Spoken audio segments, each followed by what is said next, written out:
Hello and welcome to What Makes People Tick and to Live Your Best Life. And this is my co-host, Tracy Thompson, and we are going to be presenting the Enneagram together, and we use it for our own coaching style. You base all of your coaching off the Enneagram, right? It's relatively new for mine. Yeah. Sadly, we forgot to start recording in the beginning, so I've just re-recorded the first part, but this is going to be very interactive. We're going to go through the 9 different types. There's going to be feedback from the people who are on the call. I invite you to learn more, to contact Tracy for her coaching. And if there's any more that you would like at the end, we both have offers. And this has been one of the most phenomenal things in my life for me, for my personal growth. Yes, for sure. For sure. I can see that for sure. Yeah. And as my type, I just want to dig into more. Yeah. That's why people often say, is it a cult? Well, people just get into it so much. It's so relatable, so freakishly accurate that people do want to learn more. So thanks for being on the call and co-hosting with me. Thank you very much for everything, Eileen. I appreciate it. All right. Bye for now. Bye. Okay. So here we go. We're going to give this a go and record the intro. Thanks for being patient. I don't do this all the time. So technically it can be a little challenging. So I'm going to share my screen. I'm going to go over here, share, and current slide. There we go. All right. So what you see is, go back. What makes people tick? I am a Live Your Best Life coach and mentor, and I create the vision for you to have more fun and adventure, to thrive.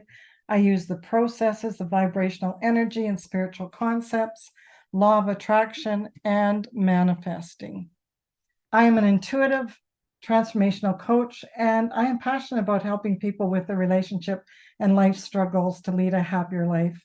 I'm a mentor, life coach, speaker, author, hypnotherapist, and Reiki master. I mentor you to raise your vibrational level, to manifest a more positive life by releasing those blocks and heal the limiting beliefs and patterns that are sabotaging you. Unconsciously, until you become more conscious, you do not realize the power that these programs are running in the background for you. So I help you identify those and release those and help you heal the issues. We all have issues from our childhood and growing up and relationships, and sometimes you need help in releasing those, and that's what raises your vibrational level. I use the law of attraction and manifesting practices, and I will help you to live your best life and create more fun. Oops, let me go back one. My co-host, Tracy Thompson. Have a look at this slide. Tracy is becoming me with the Coach T, and she's very gifted and focuses on becoming you with your business and in your personal life. She empowers women and clears a space for allow self-love for your energetic body. So you can see how the two of us have collaborated.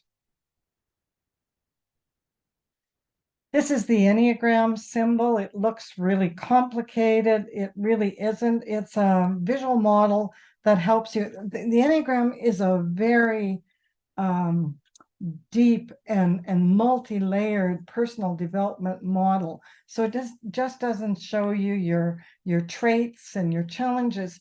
It really helps you to understand who you are at the core of your being, what your value is, that most people don't know that for themselves, and how each personality feels loved differently. It helps you to understand why each personality has their own perspective, how they think, feel, act, and react. So what the arrows mean is that we have a stress pattern. So when we're stressed, we take on some different traits that we don't normally do. And that's when people generally go, gee, that's not generally me. I wonder where that came from.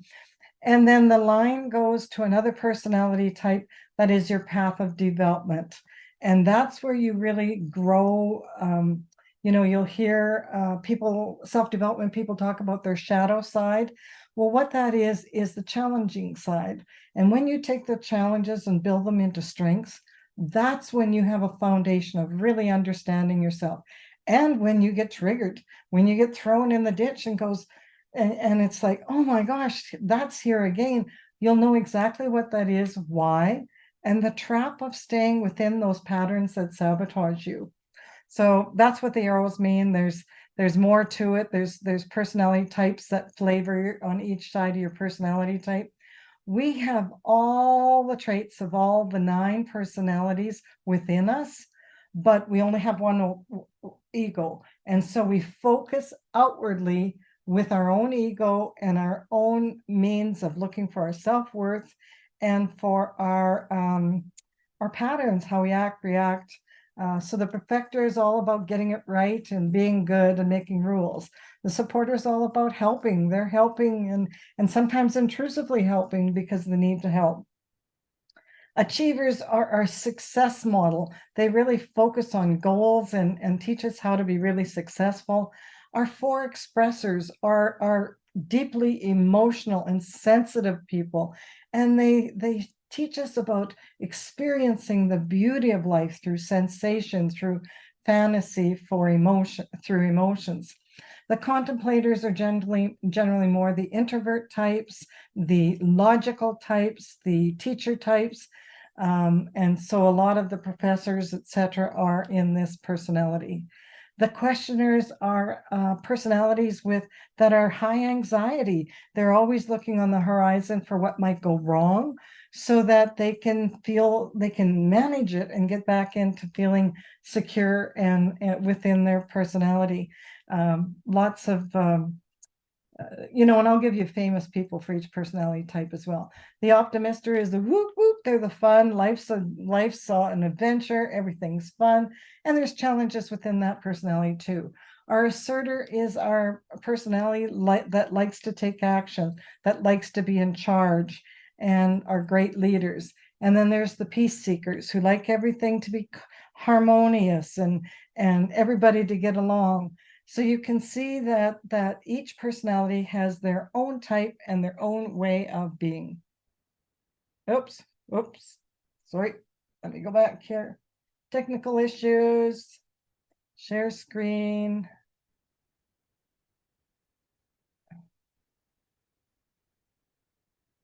Share. All right.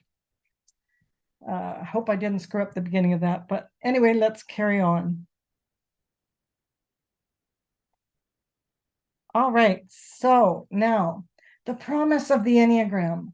By identifying consistent patterns of thinking, feeling, and organizing around motives that are rarely apparent, the Enneagram helps you make sense of those often confusing, quirky, and contradictory things that people do. And one of the key promises of this system is that it can provide you with an opportunity to transcend the compulsions of your core personalities and help you understand the people around you. It can reveal the hidden things that are holding you back from advancing in your career, finding love, improving your relationships, and making the most of your personal gifts. There are 9 levels of behavior, from undeveloped, which is sometimes referred to as unhealthy, to developed, which is healthy. And that's what's so cool. It for your personality type exactly, it identifies those patterns and it shows you where you can develop to be that really healthy person.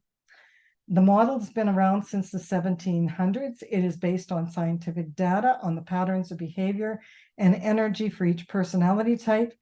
It is a powerful tool for personal and professional growth. It also has a spiritual side where it shows you what patterns to replace so you can become the best person you can be. And there are 9 different names for each of the 9 types.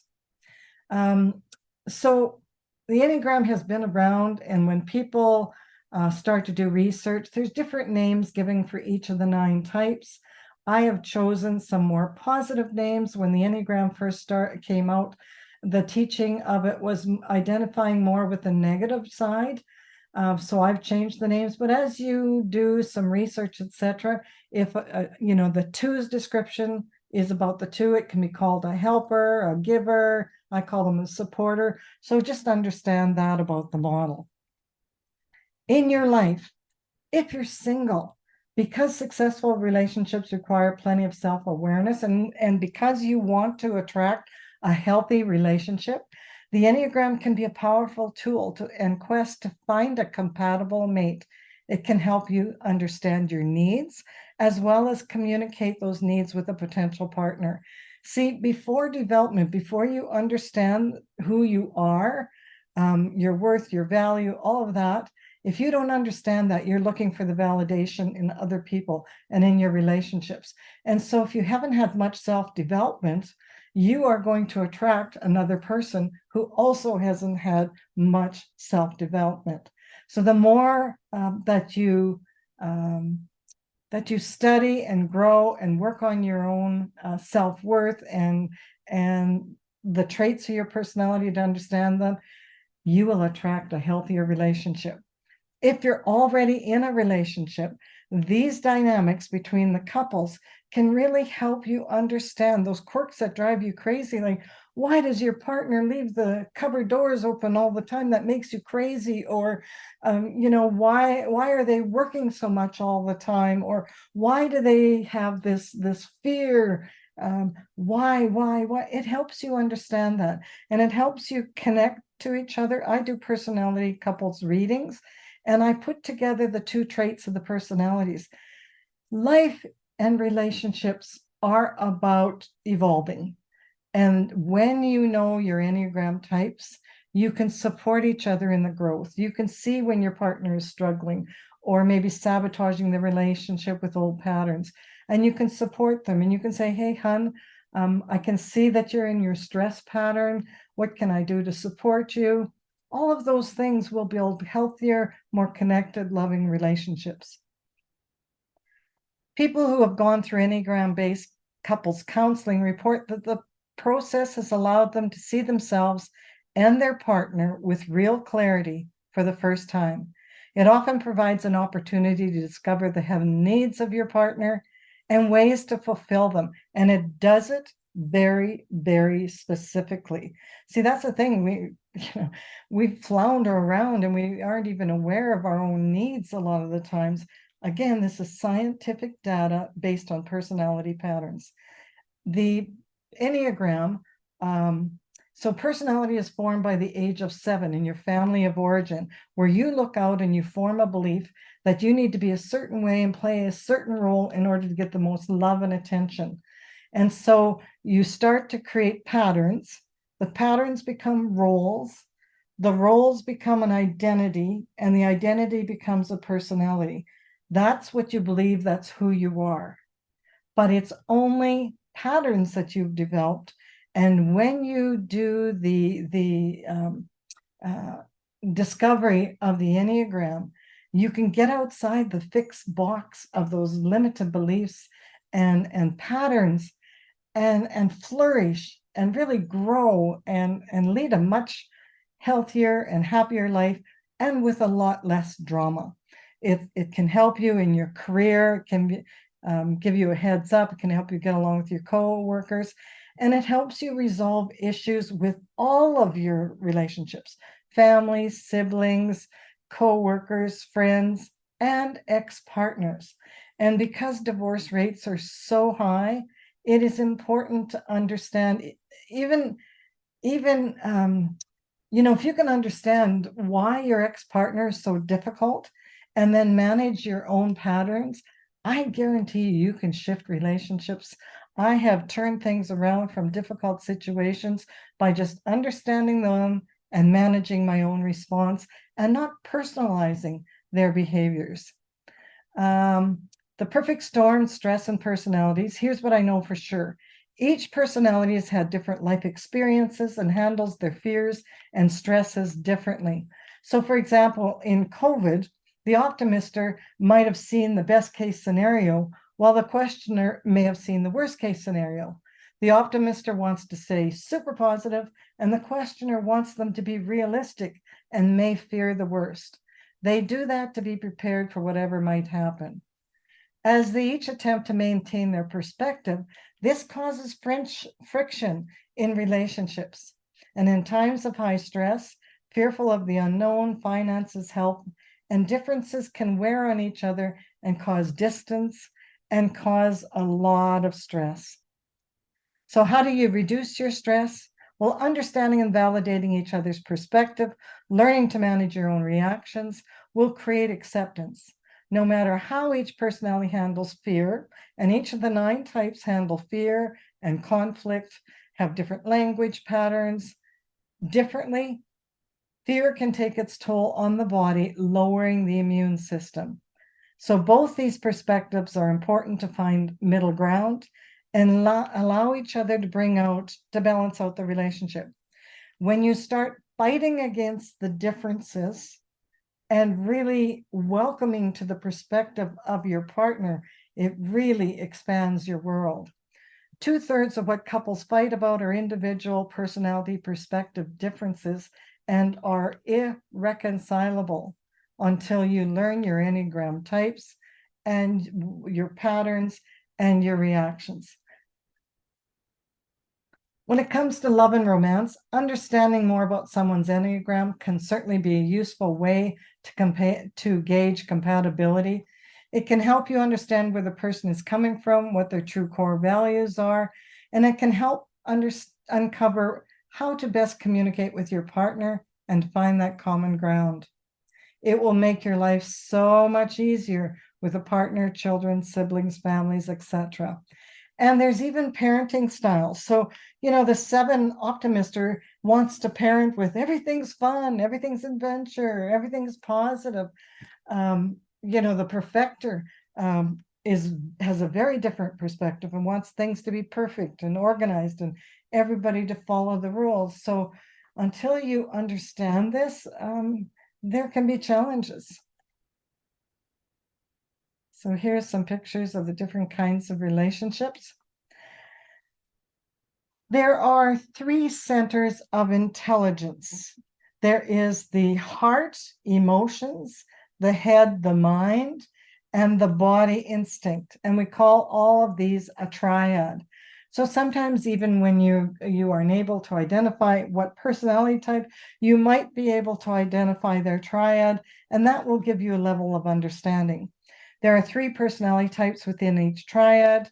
You tend to focus more on the emotion within each of these centers. These strategies of reacting to life were developed for survival, obtaining affection, and gaining attention within the family dynamic or the caregivers. And the basic emotion affects your behavior and relationships in adult too.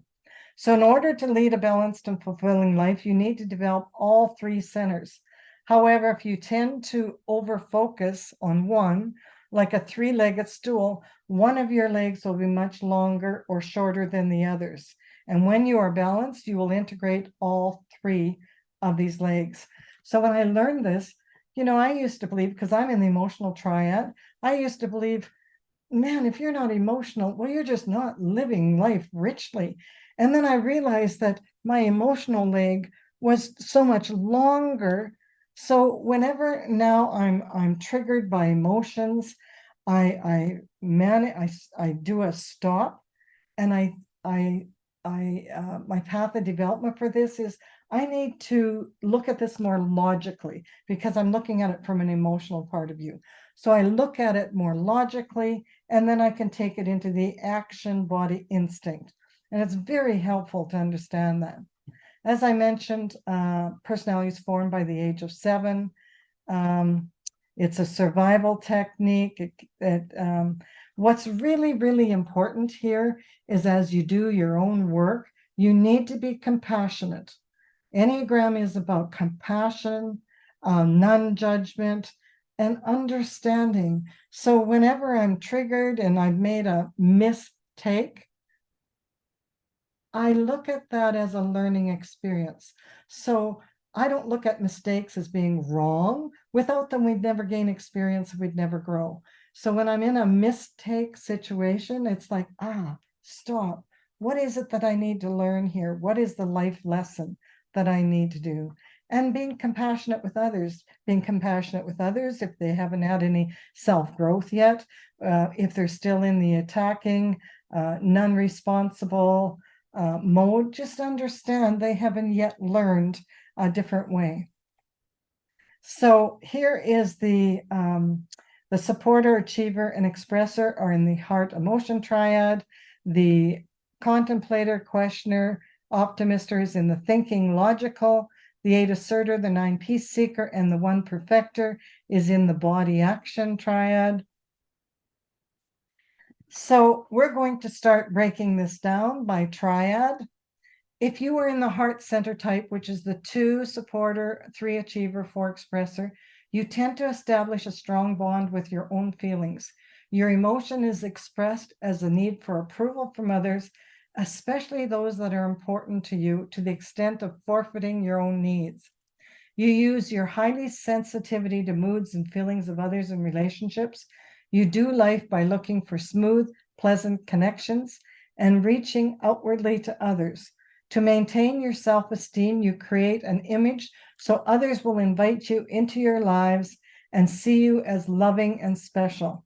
You wish to be seen for who you are and be paid attention to.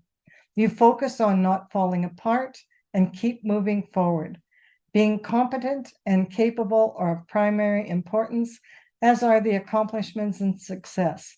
More than any other types, you are aware of what people say, what pleases others, what prevents conflict, which dictates how you live your life, make choices. Focusing on what earns approval and recognition ensures others will support your value and being loved. So supporters create a loving image to seek approval and to be liked and to feel valued.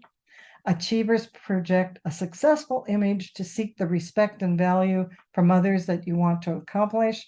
And expressors create an image of being unique, special, and sensitive to be valued. And so here we are.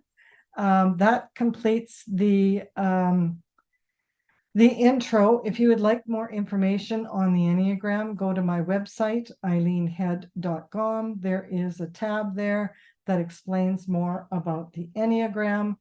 And I hope you enjoy the rest of the presentation. There will be a lot more interaction. Sure that we were good. There we go. There it is. So Thank what I will do is I will create the first part again and add it to this. Thank you. Sorry. No, I thought I clicked on it, but I didn't go all the way through. Thank you for that. So share screen and we will carry on. So this is what 2s tell us about themselves. I am preoccupied with the needs of others. I take pride in giving and helping. That's the thing of the 2s. There's a real pride in knowing how to fix others, so to speak. I sometimes feel that people take advantage of me. I have a hard time expressing my own needs. And I can be manipulative and alter how I present myself to others. So the fundamental need of the 2 is to be needed, to feel worthwhile, valuable, and included. Their gifts are caring, connecting, heartfelt, caring, and nurturing. So what we love and appreciate about them: love and relationships are the most important. Helpful, giving, kind, compassionate, nurturing, caring, flexible, truly cares about other people. They're sensitive and they have this intuitiveness that they can sense and feel the emotions in other people. And that's how they know how to meet the needs of other people really, really well. They're the mother of the Enneagram. They're nurturing. They need little recognition or praise and encouraging from others. They're good listeners, people person, and they will be your cheerleader to see your best qualities. The challenges: they can be intrusive. What? I'm a 2 supporter. Like, how is that intrusive when you really just want to help other people? Seriously. And it was, at times people go, yeah, no, I'm good. And it was like, what? I would be offended when they wouldn't want my help. And until I realized the other part of that. They may have poor boundaries, so they may rush in to help before they're even asked or ask permission to do so. Overly responsible, unaware of their own needs, strong pride in helping others. They can be needy and they can be a doormat with difficulty speaking up, unconsciously wants to be appreciated for helping. They feel the need to respond to many people at different times. If you call a 2 in the middle of the night, they're often thrilled that you called them for help. You called some of the other ones and 8 or certain, they'll go, call me in the morning, I'm sleeping. When out of balance, intrusive helping and overgiving too much shifts their need to please, and they feel unappreciated. And when that happens, they feel taken advantage of, and really it's their own doing. So I wished I knew how to get rid of this. Let's see. I don't know how to get rid of, make the screen show small active speaker video, hide thumbnail video. There we go. All right.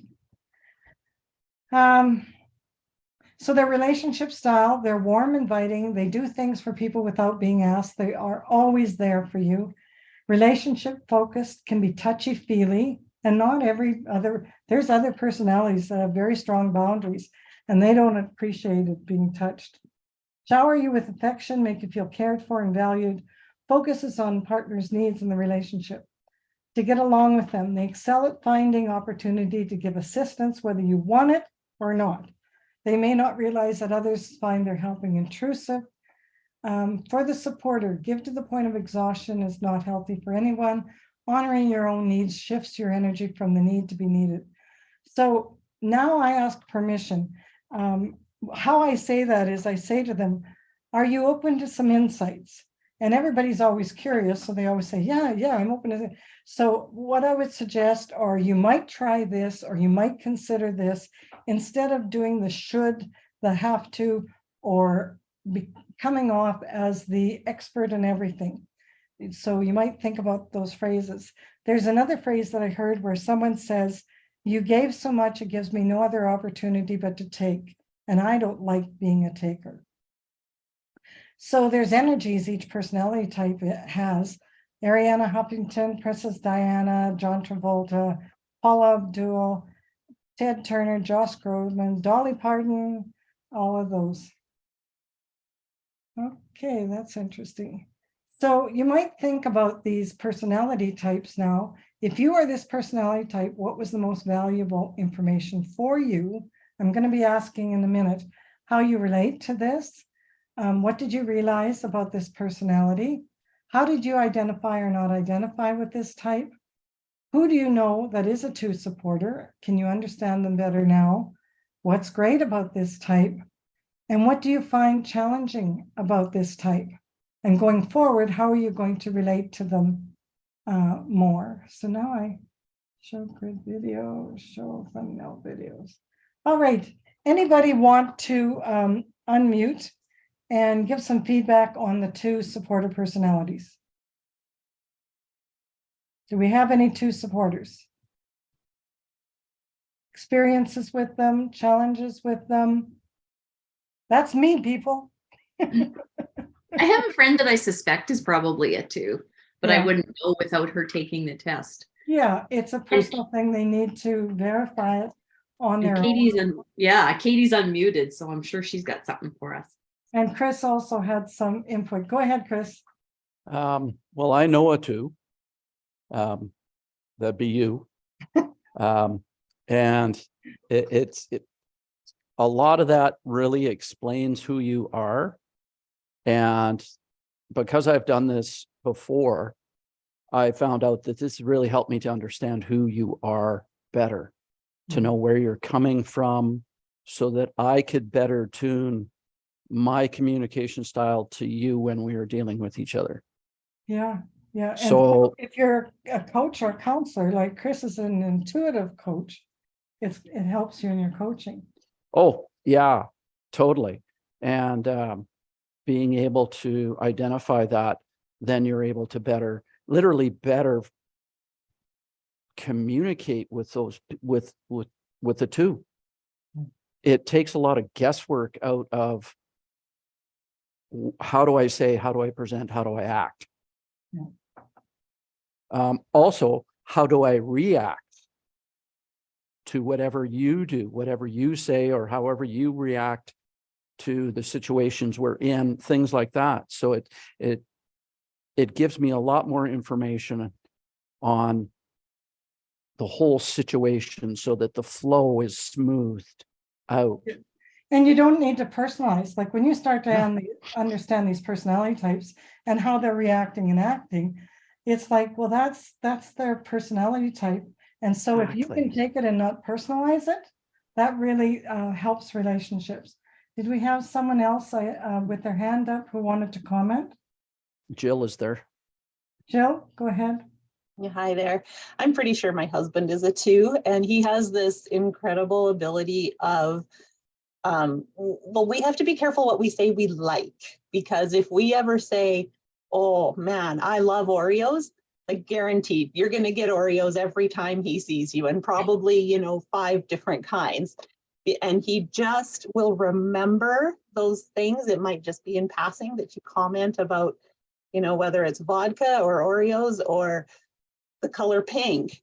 He's going to make sure that you get that. And like you said, whether you want it or not, here you go. And Yep. it's like a superpower that he picks up on that. Nice. Yeah, that is a trait of the 2 for sure. Anybody else? Before we go on, any questions about the 2? Anybody? And no questions? All right, so how I usually do this, like when it's in person, I read off a description and I have everyone go to their, 9 different places, and they go there, and then they read it, and amongst the group, they talk about it and how they relate to it, and then they come back and they share with people, the rest of the group, why they're a 2 in their perspective, and it's really a lot of fun. I can't do the separate rooms, etc. So is it okay if we go on to the next one? All right, 3s. Let's see if I can get. So 3s. What 3s tell us about themselves? I identify with accomplishments and success. My image drives my need to work hard and look good. I seek approval and acceptance based on performance.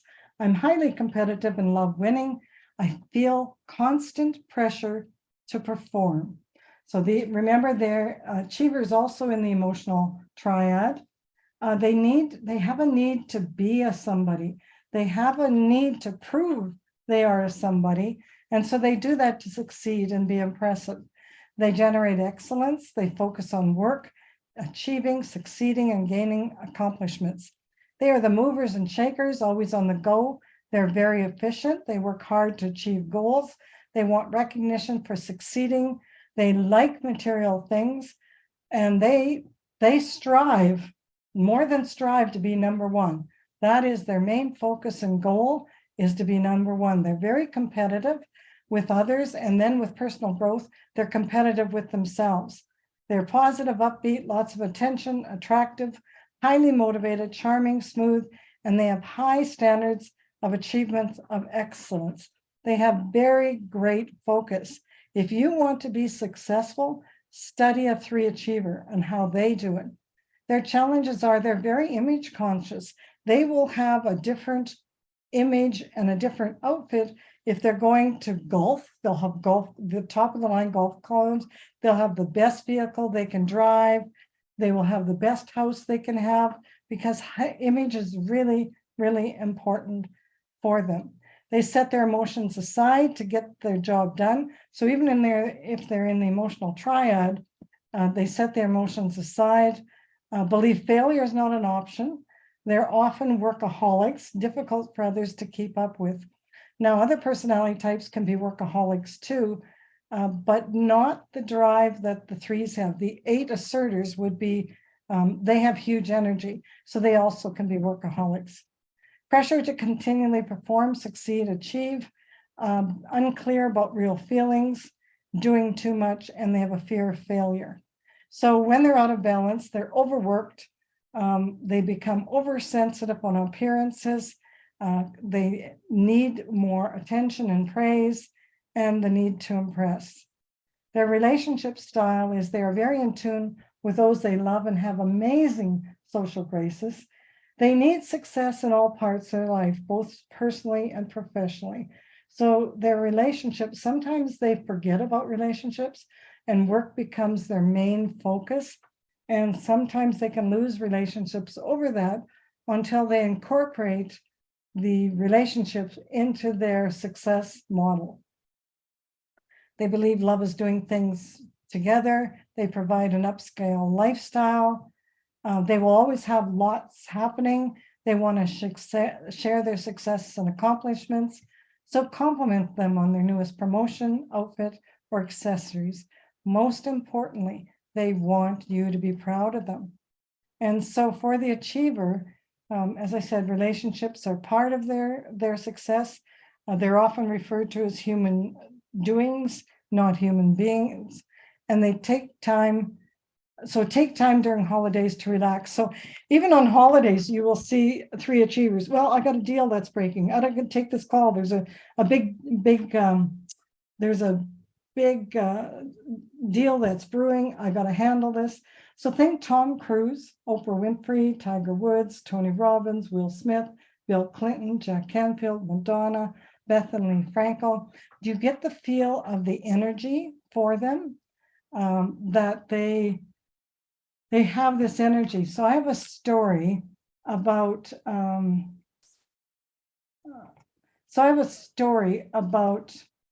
why is this? I'm not sure how this is going. I have a story about Oprah Winfrey.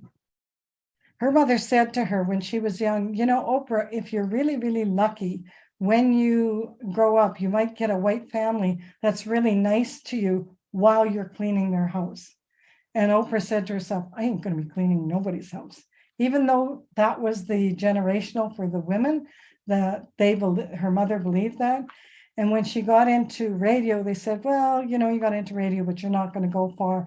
You're Black, you're overweight, you are not going to get far. And she said, I just kept setting my goals. Goals are really, really important to the achievers. I just kept setting my goals and moving forward on my goals until, you know, and on to the next one and on to the next one. So a lot of people see her as very giving. Oprah is a 3 with a 2 wings. So she earns wealth, and then the supporter part of her gives that wealth away and helps others, as many of the other personality types do as well. So if you were that personality type, what was the most valuable information for you? What did you realize about this personality? How did you identify or not identify with this type? Who do you know that's a 3 achiever? What's great about this type? What do you find challenging? And going forward, how might you interact differently? So Tracy, if you can watch, is there any 3 achievers in online with us? There's Any hands? nobody that I Any know. hands up? If you're a 3 achiever, can you go down to the bottom and you can put your hand up Under the reactions there. That's or right. unmute yourself? Yep. I suspect our one daughter-in-law might be a 3. And interesting to me is when you were talking about their definition of love being time spent together. That's where I would see the opportunity to kind of elaborate with love languages along with the Enneagram. Absolutely. Yeah. And the love languages, if you do the research, I'm sure Tracy has, you can look up Enneagram and love languages, and it'll put those 2 together for you as well. Well, if you Google it, it comes up with this really interesting site that's amazing with a ton of information. Neat. Any comments on the 3 achiever? You're starting to feel the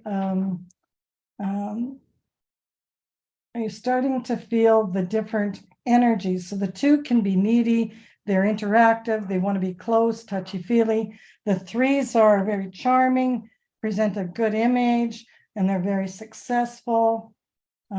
Anybody else, any comments? Jill has her hand up, Eileen. Okay, Jill? Yeah, my oldest daughter is a 3, and she was telling me about some work issues that were really troubling her. Her direct manager was not really stepping up and doing his part, and a lot of his work was kind of falling to her, and she was doing it. And I was giving her some heart-to-heart helpful, what I thought was helpful advice. And she's like, no, she's like, he's either going to step up or step aside because I'm going to have his job before the year's up. And she does. That's a 3 achiever. They have a Right. saying, and it's fascinating. People who don't even know the Enneagram will say this phrase, and they'll say, you better get out of my way or you'll have track marks up your back. Because they're so focused on success. Any other comments or questions before we move on? All right. So let's go to the 4s. What the 4s tell us. I look for what's missing, distant or unattainable. The ordinary pales in comparison. My deep sense of abandonment translates into a belief that I will never be fulfilled. I envy and idealize what others have that I don't. Authenticity and meaningful experiences are essential to me. My suffering sets me apart from others. So the 4 expressors' fundamental need is to be special, original, and creative. They're very expressive, they're authentic. What we love and appreciate about them. They're unconventional, and individualistic. High value in art, music, clothes, manners, unique sense of presentation, original and creative, sees beauty where others might not, refined taste, is sensitive, kind, passionate, imaginative, deeply caring, opens up to you and comfortably talks about feelings, feels and can empathize with your pain. They are very good. They can go very deep and sit with people in their pain. Now, there's some other personalities that are not able to do that. They wear their heart on their sleeves. They create experiences rich with emotion and meaning. When I took my training, they often talked about this fantasy bubble. They often have a romanticized view of life, and they can spend a lot of time in the fantasy bubble of the way life should be, how deep it can be, how rich it can be, how connected it can be. The challenge is before development, 4s can be quite dramatic. They can have mood swings, deep, intense emotions, can have dips of depressions, which they actually feel the richness of that, and they call it sweet melancholy, feel different from others. And because they feel different from others, they see themselves as unique and special. People and experience, the stress for them is that people in experience are not living up to their romantic ideals and their desire for intensity. They are the most intense personality type, emotional intensity. When they're out of balance, they can create drama with these intense emotions, needing attention and creating attention through crisis, unsatisfied with present and yearning for what is missing. They have vivid imaginations to create fantasies, stir passions, wear their heart on their sleeves. They're sensitive and in touch with and talk about their feelings. They bring rich experiences. To get along with them, stay sensitive, stay present and be sensitive, and let them share their emotions, the value in their perception of, so they want you to identify with their emotions. They want you to go to that depth of sensitivity with them, engage them intellectually, enjoying their quirkiness. Like, they can be really quirky. I had a rental suite and had this young couple down there, and she would come out of the basement and she'd have this funky hat on, and she'd have striped socks of all different colors and a long dress and a scarf around her neck and a bag. And I'd look at her and I think, if I put that outfit on, I'd look like a bag lady. But they can do that. They have this special and unique sense of style. So for the expressor, understand that other people are not going to be able to go to the depth of your emotions. They may not be able to meet your intensity. They may occasionally get there, but it is very difficult for other people to go there and stay there and maintain it. And emotions can actually wear other people out. So when you become in your path of development and you start to grow from that, manage your emotions more effectively, you really bring out the beauty of the world, the sensitivity. You show us what's beautiful about, fours don't just see a sunset, they experience it. They don't just see flowers, they experience flowers. And that's what they give to us. So think Johnny Depp, Angelina Jolie, Michael Jackson, Prince, Lady Gaga. Can you see the emotional intensity of those personality types? So what did you realize about this personality? What's most valuable in this information for you? How did you identify or not identify with this type? Who do you know? What is great? What do you find challenging? And how are you going to interact differently with them? So Jill, I know you are a 4. Would you share with us what you've discovered in the Enneagram about your personality type?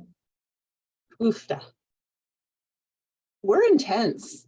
When we really allow ourselves to be who we are, it is intense. And I appreciated what your slide said about others are not able to maintain that level of depth with us. And I've learned that is not a brush off. That is just an inability and a difference in who we are. And I have to find my own way of getting into those really intense, deep emotions, whether it's joy or sadness. They're huge. And yeah, whether it's my dog or my art or I have to find my own way because my spouse isn't able to be there with me. I've got some friends who can. We can sit with the dark stuff. I work with victim services and I'm almost always the one who gets to go tell somebody that this is the worst day of their life. And I can. And then I almost feel weird that I can. Mm-hmm. But then I realize, I guess it's a gift. I'm able to, and I do have to do my processing on that, but lots of people can't do that. But see, I think they feel your sensitivity. They feel that you are identifying with them, that you can feel their emotions. And that's how you use what your personality type is to advance your career, to connect with other people. Before the path of development, it can be challenging to other people 4s because of their drama. They create drama, they pull people in close, then they push them away because they feel they're going to be defective, and they have this fear of abandonment all the time. So it's the push and pull. And as you begin to understand your personality and manage it and work with it, that's what the beauty of this model is. Is there anyone else who wants to? Gail has her hand up, and I would just offer Jill that embrace that as your superpower. Yeah, it is a superpower. Yeah, but Gail has her hand up. Go ahead, Gail. Well, hi. I am not a 4. But somebody on this phone call is a 4 and happens to be related to me. I can tell you from experience, from somebody who is not a 4, it's exhausting because we don't get their level. We don't get it. I'm not the high emotional person. I don't get it. And it can be just really, really exhausting. You don't get it. You're like, holy cow, how is it this strong? How is it this dramatic?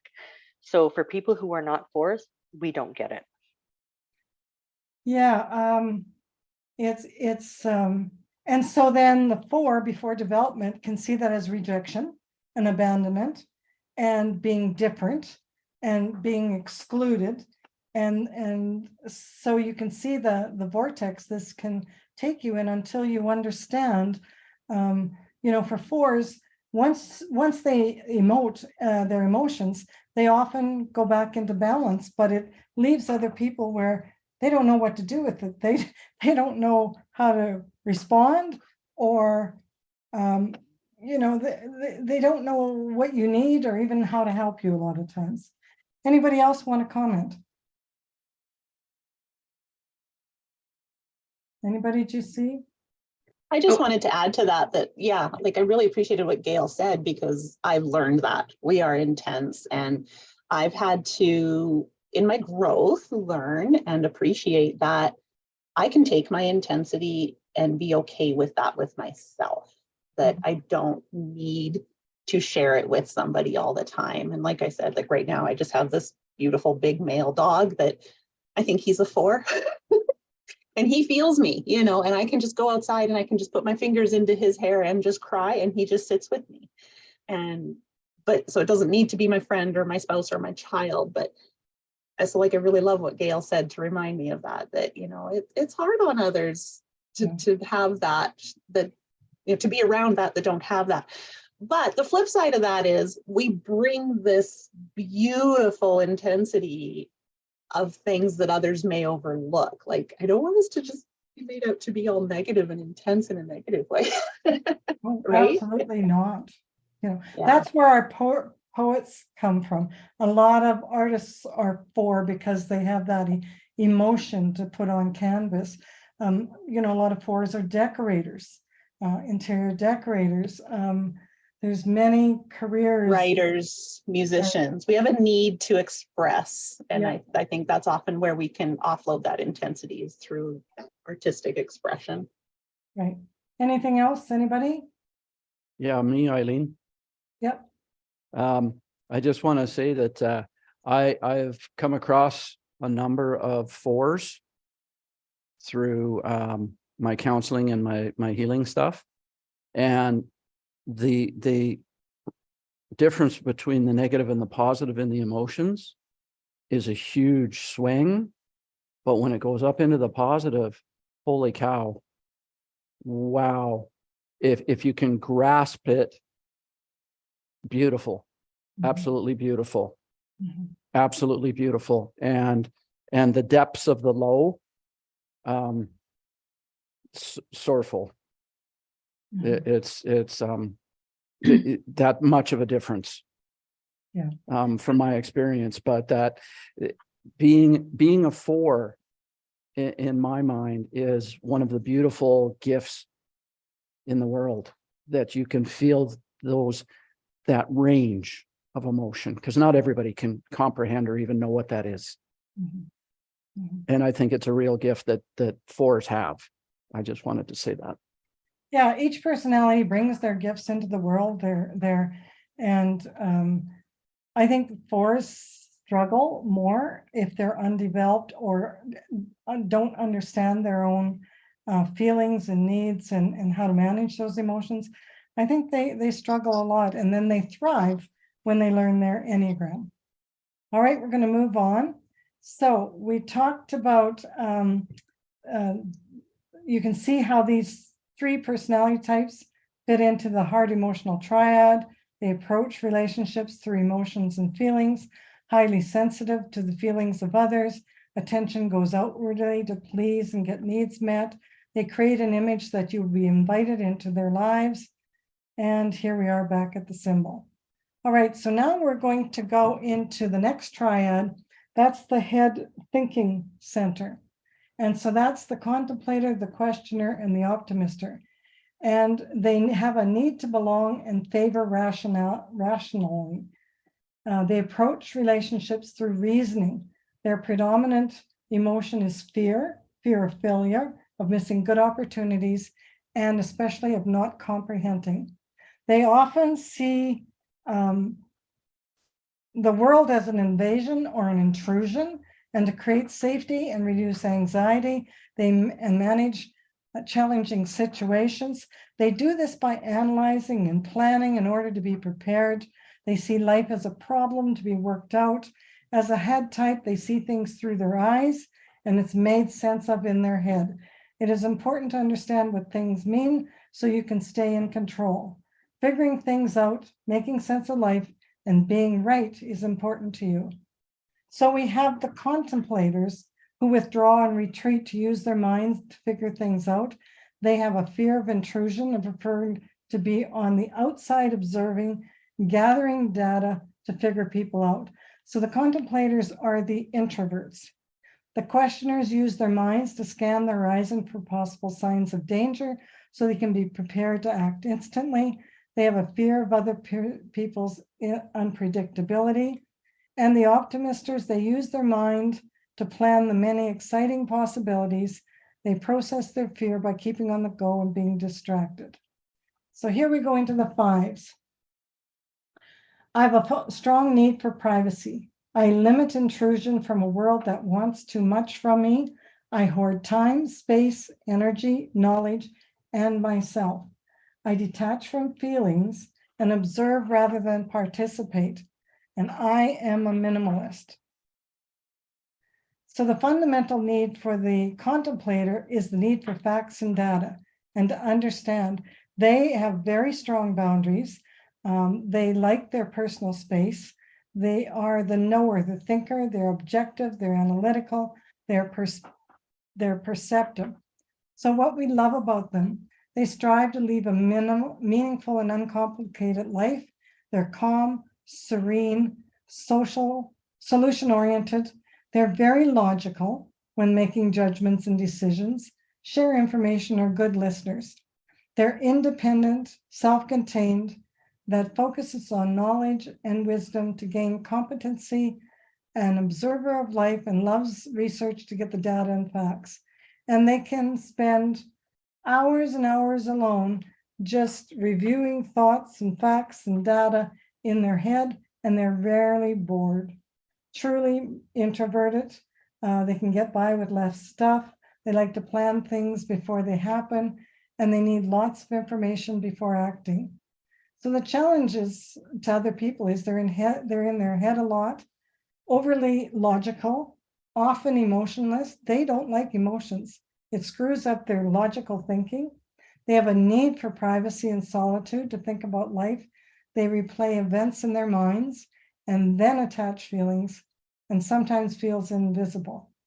When out of balance, they overanalyze, they detach, they compartmentalize, can become antisocial, appearing cool and approachable. Relationship style, grounded, minimalistic, enriches with information, listens well. To get along with them, they are not shy, stuck up, or antisocial. They just don't like small talk. But boy, intellectual conversations or debating conversations, what's that game, Cranium or something? That's a game for intellectuals. They may be in their head observing. They may prefer one-on-one conversations. Sometimes groups will drain them. And that's why you see them on the outside in a room, standing off by themselves on us, because it's draining. All other people's energy often drains them. So don't take it personally when they'll leave your party early or they don't really engage much. For the contemplator, prepare some conversation topics you'd be comfortable to engage. And sometimes they have limited social skills because they've spent a lot of time on their own. So think Bill Gates, John Goodall, Mark Zuckerberg, Stephen King, Clint Eastwood, Eckhart Tolle. When you think about these people, the energy comes from their head. It comes from, hang on here. It comes from, so I don't do this all the time, people, so I'm sorry that I'm not as polished with all this stuff. So, isn't it amazing that they built, Mark Zuckerberg built Facebook, a model that you can post something and instantly across the world, it is seen across the world. So they are the thinkers of the world. They are the creators. They are the professors, the teachers, the analyzers. They create these systems because they can think it through. That is their gift. So if you are this personality, what did you realize? How did you identify or not identify? Who do you know that's a contemplator? What's great about this type? What do you find challenging? And going forward, how do you react differently from this type? Do we have any contemplators online?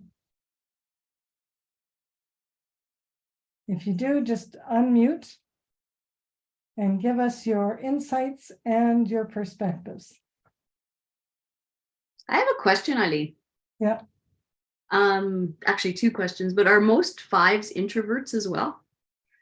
They can be, there's introverts that are more sociable and can be in social situations, especially with development, but they still need a lot of time on their own. So, they need time to read. They may come home from work and say to their partner, I just need to unwind.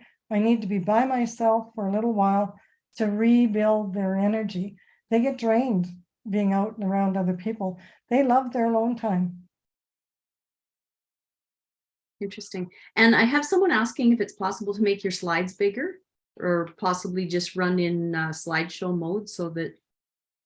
It is in slideshow mode. Is it? Okay. Is it not showing up? Like it's really big on my end. Okay. You will get this and be able to go through this yourself anyway. Mhm. Any other comments about the 5? So my oldest son is a 4 expressor and his wife is the 5 contemplator. So you have the most emotional with the most logical.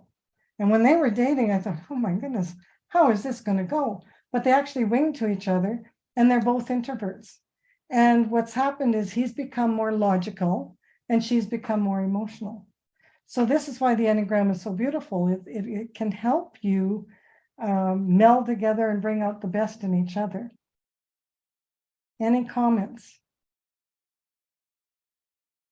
Eileen, my dominant wing is 5. So I some days feel bipolar and some days I feel very balanced. Yep. Well, it's good for you to go into the thinking triad if you're Yeah, in it the, is. right? So as a 4, you go to 1 and the 2. So you're in the emotional and in the body instinct. I'm just babbling on that. Other people won't know what that is. Any other questions, people? I hope this is starting to make sense for you. You can feel the energy. They're often cool and unapproachable, very intellectual. The energy comes from their head, not a lot of body energy. They really love their data and facts. If no other comments, we'll go on. So the 6s. I am preoccupied with safety and security concerns. I greet everything with a doubting mind and contrary thinking. My vigilance, active imagination, and intuition help me anticipate and avoid problems. I question authority and people until they gain my trust. I procrastinate because I fear making the wrong decision. So for the 6 questioner, trust is huge. It takes a long time for the 6 questioner to really trust people. And it's really not about trusting people, it's about trusting themselves with other people, but that's before development. They're very faithful, reliable, loyal. They have a very sharp wit and sense of humor, very likable, helpful, deeply cares, analytical, problem solver, dutiful, courteous, service, sacrifice, and able to act quickly. They focus on safety and security, uses logic, realistic rather than emotional, loyal to family and traditions, have a very few trusted friends that are important to them. They usually have a very small circle of friends, but those friends are generally lifelong friends, unless one of them breaks trust, and then they're voted off the island and they may never get back on. If they're a family member, they may eventually be welcomed back in, but maybe not totally. They like clearly defined tasks, challenge own worries by doing courageous things. And with 6s, they are the only personality type that are within the personality type, they are direct opposites. They are phobic and counterphobic. So they're always looking for what could go wrong. And then the counterphobic is they're one of the bravest personality types because of the fear. They're jumping off towers and bungee jumping and stand-up comedians and all those sorts of things because they never want the fear to take them over. So they're always seeing the fear and dealing with fear. So this is the most anxious of the personality type. They are anxious, they worry a lot, they're very doubtful. People need to earn their trust. Own worst enemy, skeptical of authority. They have difficulty reaching decisions, so they research it and research it and research it because there's that lack of trust in themselves. They are worst case scenario, and most people refer to them as pessimistic. They themselves say we're not pessimistic, we are realistic. So when they're out of balance, they overworry, they become distrustful, negative focus, overly pessimistic, indecisive. They can vacillate up and down with their decisions, overplan, and become overly responsible. They can also, they're very endearing. They can be very playfully childlike, a little eccentric, which most people find endearing, exceedingly dedicated, loyal, and committed.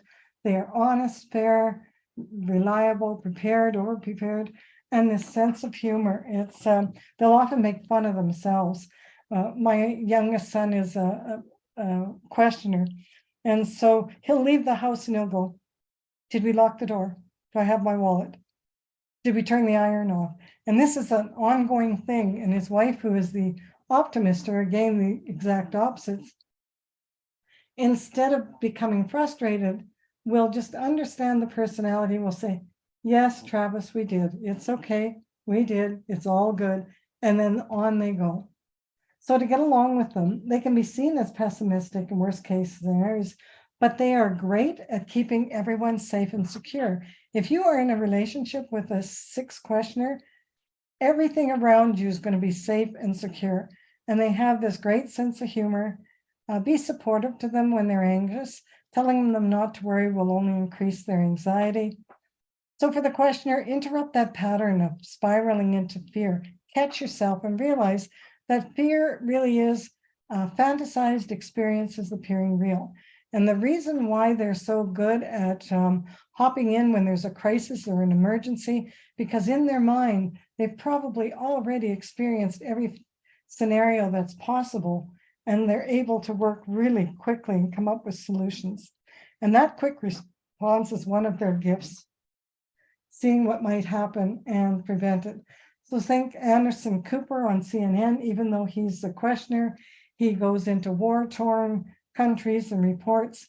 David Letterman, Ellen DeGeneres, if you listen to some of her stand-up routines, she is, she has a funny one about going into a change room and people are trying to go in and then they can see your legs. It's really quite funny. Kelly Ripa on the Kelly, and now it's Kelly and Mark show. Listen to her talk, and she talks about if she could just stay under the bed all day long, she'd be happy. She distrusts everything and yet is sweet and endearing. Hugh Jackman, Diane Keaton, Charlie Sheen, Julia Roberts, Ben Affleck. So if you are this personality type, what is most valuable for you? What do you realize? What do you identify or not identify with? Who do you know that's a 6 questioner? What is great about this type? What do you find challenging? And going differently, how might you interact differently? So gang, anybody want to comment on the 6 questioner? We must have some 6s out there. 6s will often, before they identify themselves, sometimes will think they're schizophrenic because of all these fears that are round and round in their head, and their worry and their anxiety. The Enneagram is one of the only personality types they tell us that can actually type them and explain their phobic and counterphobic. And it's very reassuring to them that there are millions of people out there who are worrisome and fear and anxiety just like them. And when they start to work with their personality type, I have a good friend who is a 6 questioner. He helped me. We did a program together on this. And he said, it's so rewarding. A fear will come up and it'll throw me in the ditch and I'll start to spiral. But now he says, I can see it and I can catch it and I can bring myself back up quite quickly. Any comments, any 6s out there? I was so hoping that someone would be a 6 because I wanted to hear from them how they think about life. Oh, I can give you more insights if you like. Any 6s? Anybody want to comment? So what would be your question about 6s? For me, you're Yeah. asking me. Yeah. I was just curious. I just wanted to hear from a 6. Like I was hoping that there would be someone here that would be able to kind of just So- give us some insights on how So they my go through life. youngest son, as I said, is a 6, and I said, knowing that he's a 6, I said, so when something happens and you're triggered, what happens? Remember, they're a head thinking type. He Mhm. said, it's, well, like my brain explodes and it goes into a whole bunch of different directions at once to try and solve it and bring me back into security. So that's what they're always looking for, is a sense of security. And this I is think why there's fear and anxiety when they haven't done the development to trust themselves and are distrustful with other people. They're sort of always, they'll walk into a room and will immediately know where the exits are. Is it safe? How do they get out of there? How they would react.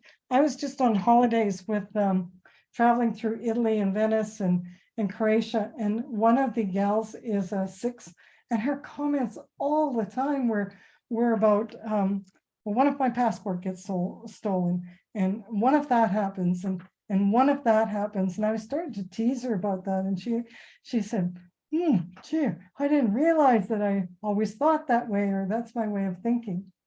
so. They're the what if people. I think it would be exhausting though to be a 6. It can be, yeah. Yeah. It can be, because that fear and anxiety, it wears them down. Mhm. Any other comments? Anybody, any comments, questions? Do you feel the energy of the 6? They have this, they're always, body language. They're chewing their nails, or they've got a twitch here or there, or they walk, really, or they're looking around all the time. They're high intensity of looking outwardly all the time. I think I just realized my mom's a 6.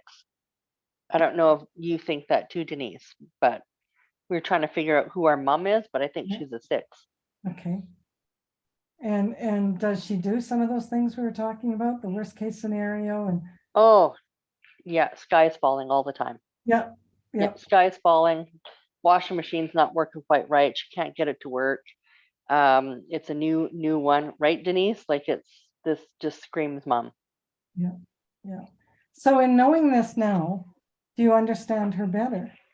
Yeah, we better send her all the information she needs so she can stop worrying.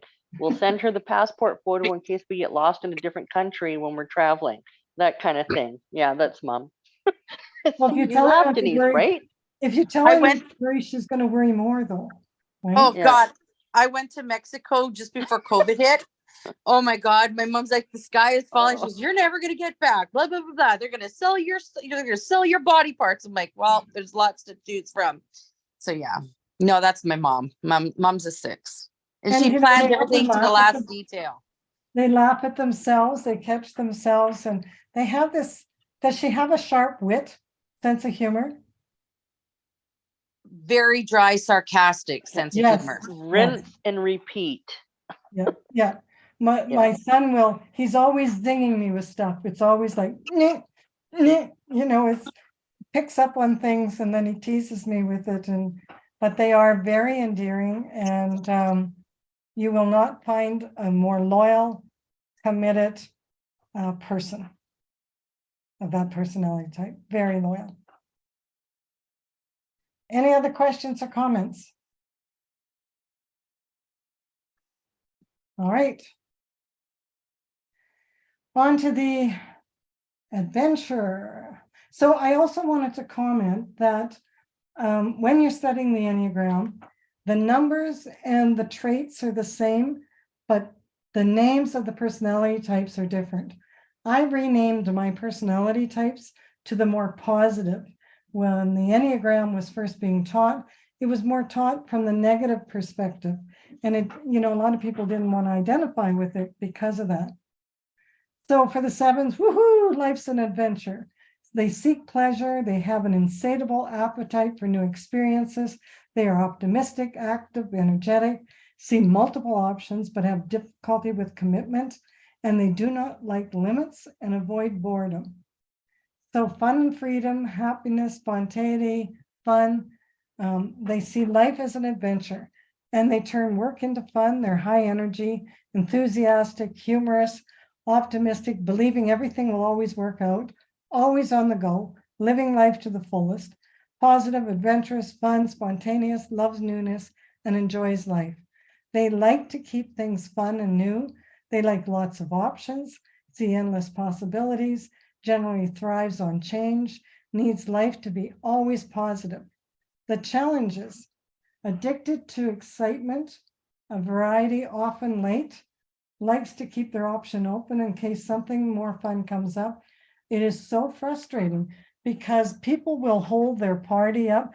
Sevens are the life of the party. They're usually the center of attention. And if they're late, they're going to come in and they're going to have a great story about where they're late. And it's hard to stay mad at them. And you'll be hugely disappointed if they don't show up. Sevens don't like boredom. They're overcommitted. They see life through rose-colored glasses.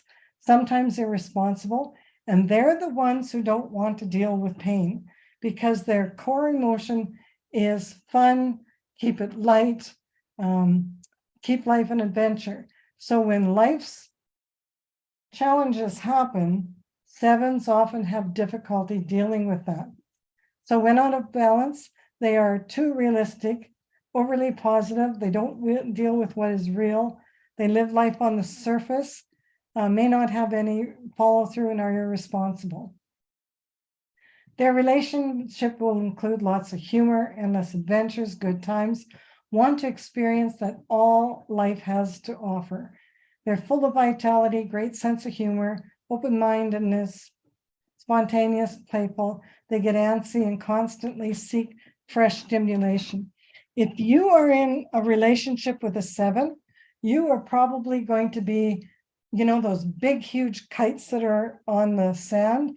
You're going to be the one holding the controls at the bottom, digging your feet into the sand. And the seven is the one who's going to be woo, woo, woo, all over the place. You know, their heads in the cloud looking. They need someone who's going to ground them.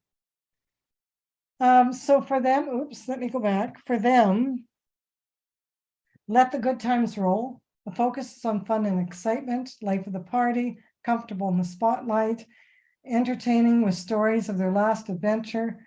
Adjust your expectations if you expect them to meet your timelines or rules. Start without them if they're late. It won't bother them at all, and there'll be a story about it. For the enthusiast, make more of an effort to accommodate others. If you commit, show up. If you're not able to show up or going to be late, inform your host. Begin to explore being real, looking at pain, and going deeper. So George Clooney, Goldie Hawn, Tom Hanks, Jay Leno, Cameron Diaz, Leonardo DiCaprio, Jack Nicholson, Brad Pitt, Britney Spears. Can you feel the energy? So if this is your personality type, was this valuable? What did you realize? How did you identify or not identify with this type? Oops, this is 7. I forgot to correct this. Who do you know that's a 7 optimister? What is great about this type? What do you find challenging? Any comments? Who's a 7? I am. Speak up, lady. What's it like to be a 7? Life's a party. Yeah. Life's a party, and it's I think one of the challenges is being serious sometimes, actually. Yeah.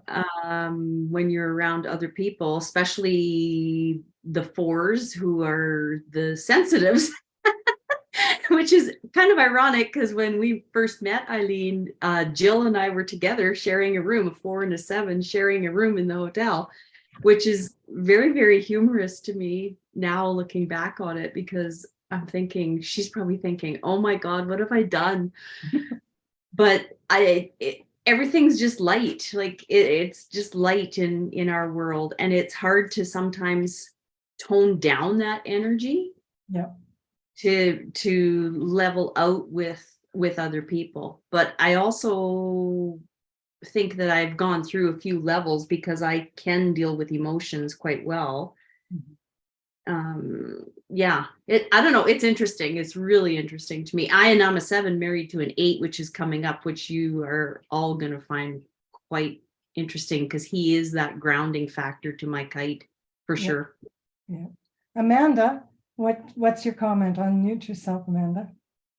So I am almost positive my son is a 7, and it's funny that I find the challenges that I have with him is that he's so full of life that he scares the baloney out of me because he's so reckless sometimes. Like he's all nothing's gonna happen, and rose-colored glasses, life's an adventure, try everything. Yeah, he's going to be 19 right away here. And like, he walks out the door and he's just this incredible person with all this spunk in him that I wish I had in myself. But I'm terrified every time he walks out the door because that's exactly what he's like. He's just life is a good time. Everything is honky dory. Nothing can hurt me. So parenting a 7 and a is really magnet for other hard. people too, right? Yeah, A magnet for other people. And people absolutely. are attracted to the positive energy of the 7 for sure. Any other comments? Anybody else? One of the good things about us is that we come up with great ideas lots of times. We don't necessarily follow through on them. We need somebody else to do the follow through part, but we are very creative when it comes to a great idea. Outside the box thinkers. So 7s are like, they'll put a plate up and they'll spin it. Okay, got that one going. Oh, that looks good. They'll put another plate up and spin that one. And oh, that looks great. So they're spinning. They got 3. The first one's starting to wobble over here, but 4 looks good. And then they're doing over here. And then this plate is crashing. And they have difficulty completing projects before growth. A lot of times. Any other comments? Anybody else would like? Oh, hang on. There are other hands up here. Allie, go ahead. I'm just curious how they act when they're in pain. Like if they don't want to deal with anything, how do you know when they're in pain and how do you respond to it? Tracy, do you want to comment? That would be the one time when we, at least I can only speak for myself. I don't know about all 7s in general. That would be the one time that we actually are quiet. And we actually turn inward and try our best to get over it as quickly as possible. Because we're always looking on the lookout for that silver lining to the cloud. Yeah. So remember, 7s are in the thinking triad. So when stress comes, they want to get in there, figure it out, think it, and get back to being positive quick. Yeah. Get through it as quickly as possible. That's probably another one of the challenges that we deal with is learning how it's okay to feel anything other than the positivity or the positive emotions as they're labeled. And to know that it's okay. It's okay to not be upbeat all the time. Right. And the the richness of life, there's richness when life's challenging. Life is never going to be always upbeat and positive. If you're living your life, that's very surface. The real juice of life is all of the ups and downs, the life lessons, the journey, all of it is important. Is there any other questions or comments, Amanda? If I've answered your questions, could you take your hand down on the comment? Oh, yeah. That's great. Anybody else want to comment on 7s? Yeah, I have a 7 child, and opposite to what Tracy said, which there are different types within types too. Yeah. My 7 child in pain, and she's 30 something, she blows up. Like she flips her lid and it's intense, and then it's all good. Like 20 minutes later, we're best friends again. It's intense, but she's got other fun things to carry on to. We needed to offload that, but then we carry on and get on to the next fun thing. Like doesn't hold grudges. She just needs to blow up and blow off steam and carry on. Mhm, mhm. I would agree with that, Jill. I would actually Yeah. agree with that. That is like that's the other reaction that does happen too, because I've been known to have that temper as well and blow up and quickly be over it. Yeah, for sure. Yeah, like I would never want to bring up, remember last year when whatever happened? No. Like we dealt with that. It's done. It's gone. Don't bring up those old things. We don't even think about it anymore as a 7. Yeah. Yeah. Cool. All right, anybody else? Okay, we're going to carry on. So let me do this. No. I don't know how I get that. Anyway, all right. So can you now see how these 3 types fit in the thinking triad? They approach life through reasoning. You do not need to give much emphasis to the outside world or other people's opinions, and they often appear distrustful, superficial, or uninterested. They see the world as an invasion or intrusion to create safety and reduce anxiety in managing challenging situations. They analyze it and they prepare in order. They prepare. Sometimes they overthink preparing. They're over-prepared. They're in their head a lot. Life's a problem to be worked out. Figuring things out, making sense of life, and being right is important. So now we are in the body action triad. And this is the asserters, the peace seekers, and the perfecters. They are characteristics by the predominance of the instinct. They tend to act impulsively, be oriented towards action, seeks to resolve any relationship issue in the body and within themselves, tend to filter the world through intelligence of physical sensations and gut instinct. They get what they need by interacting very directly or indirectly. Life seems a struggle. They use personal power or position to win and survive. Their attitude is don't mess with me. They devise strategies to stay in control and assure their place in the world. They have strong moral sense and will protect and make rules for the good of all as you see it. Their predominant emotion is anger, which is processed differently by each of the 3 belly types. It can be openly expressed, it can be denied, or can remain unconscious. So asserters feel that anger is a natural instinct and will react immediately and very directly, both physically and verbally. Peace seekers are the most out of touch with and deny their instinctual angry energy, preferring to deflect the anger of others to create peace and harmony.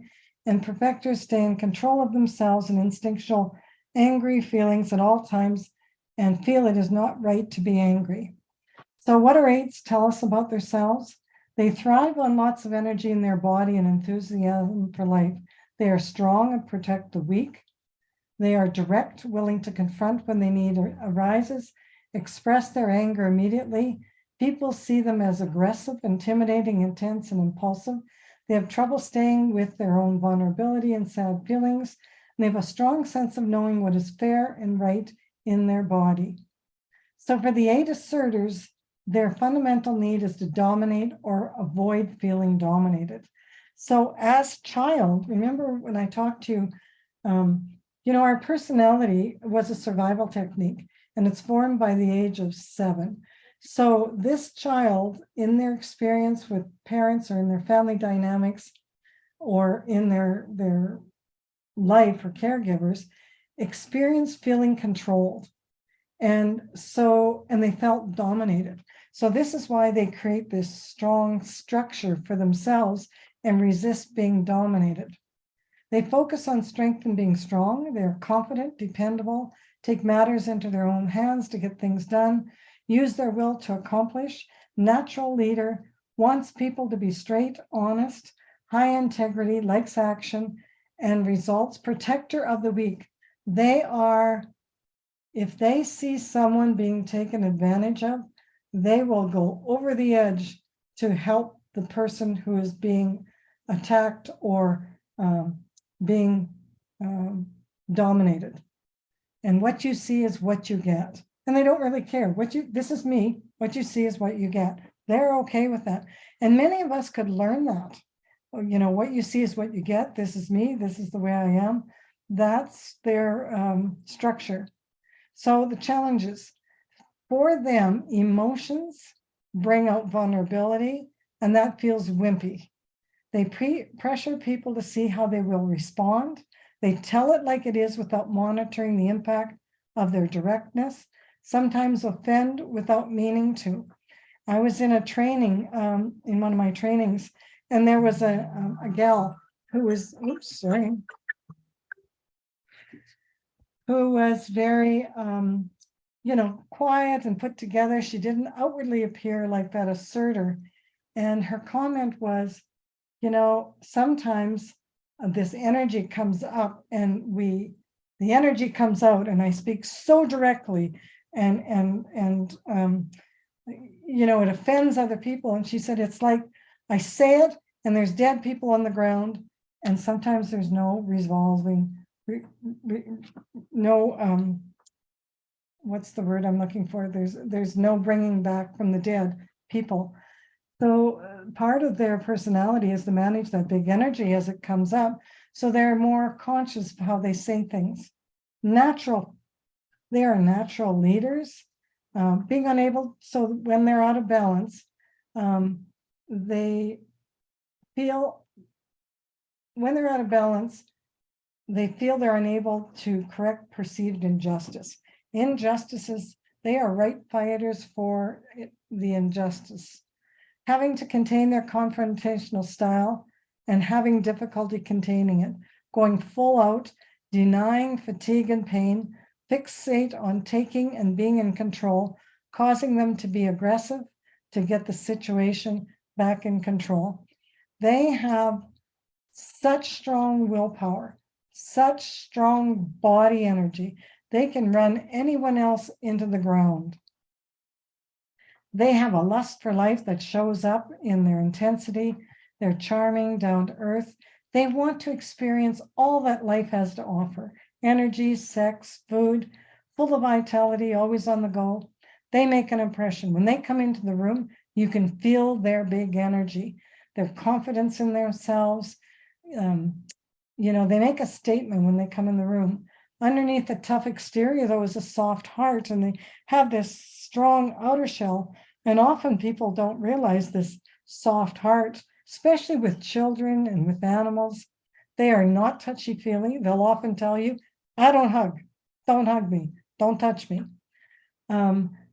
They will open to vulnerability with a trusted partner. So to get along with them, know that they're uncomfortable expressing their emotions or being around emotional people, feels weak to them. They can appear intimidating with their big energy and strong language, very much so. And what you often don't see is their loving and caring heart. They will tell you you can tell them what you think, but do it with respect. They actually respect that when people are very direct with them. But again, respect is huge from them. You push them too hard and they will come back at you.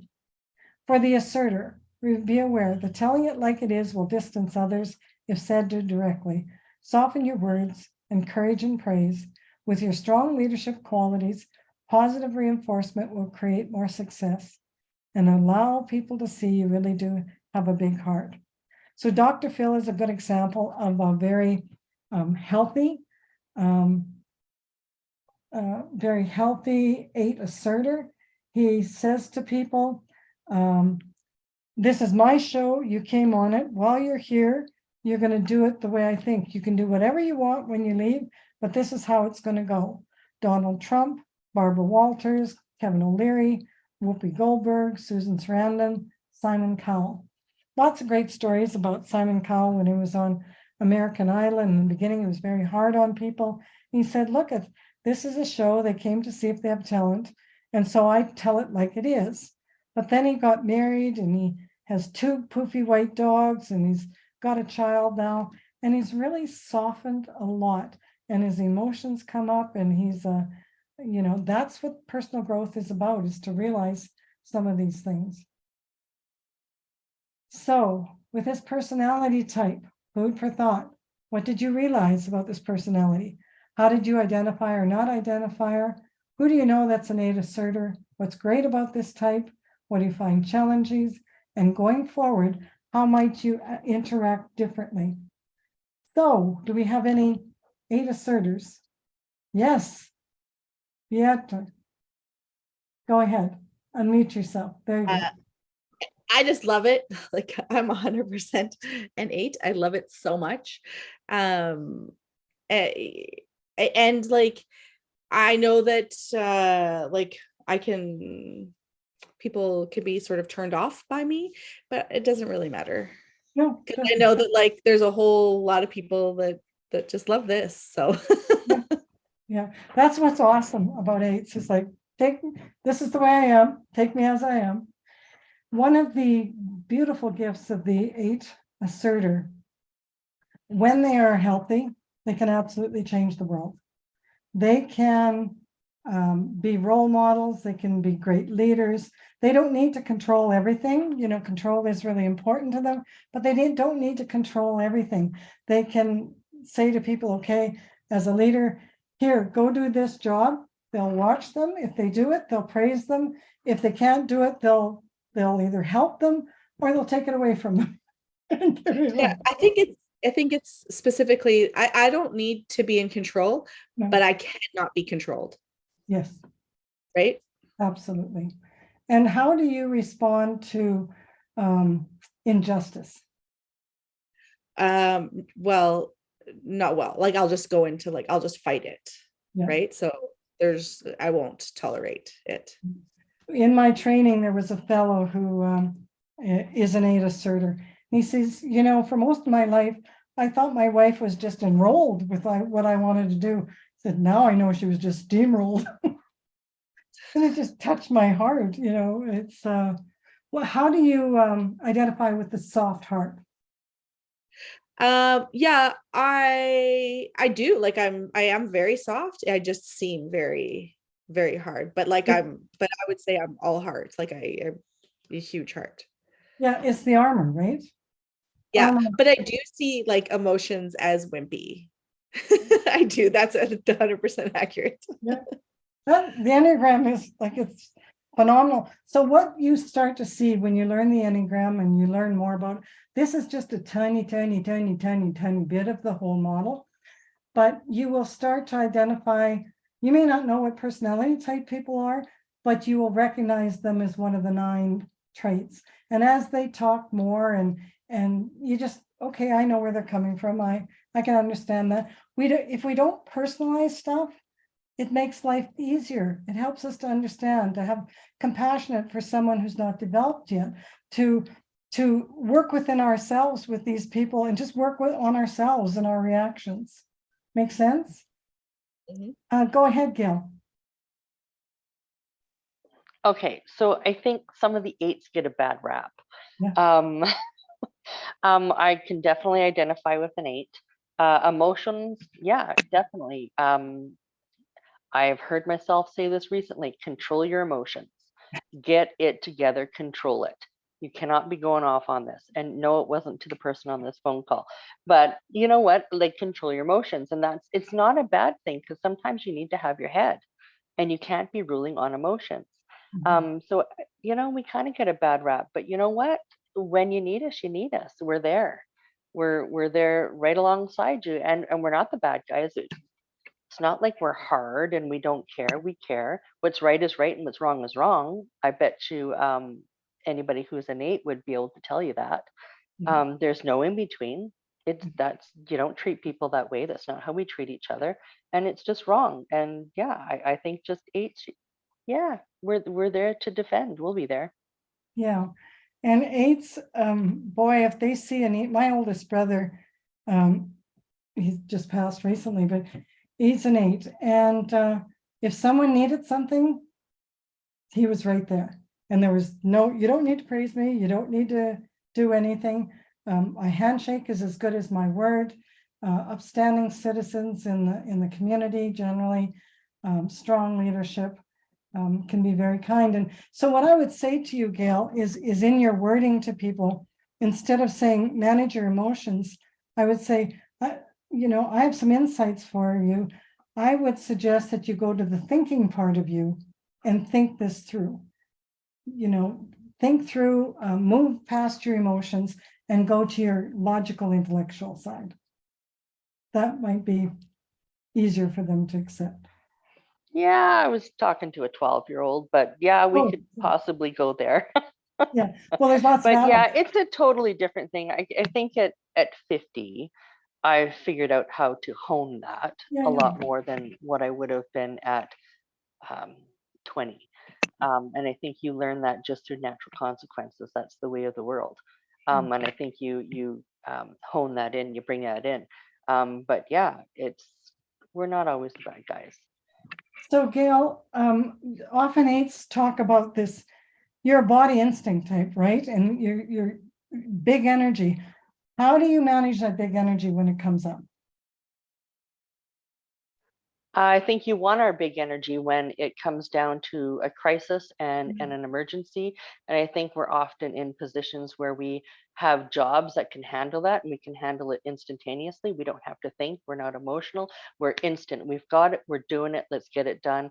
This is what we need to do. That's what we're there for. And I think people forget that often, because you can't be a 4 having an emotional moment when there's a crisis going on.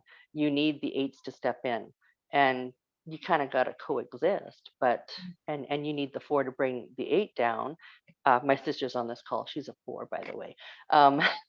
So you work together. You just have to figure out how that works together. Yeah, and that's why in careers you naturally go where your traits go. So 8s are often CEOs, they're managers, they're leaders. The 4s are the creative types. You know, they are the ones who think outside the box, and they're more creative and bring in other dynamics.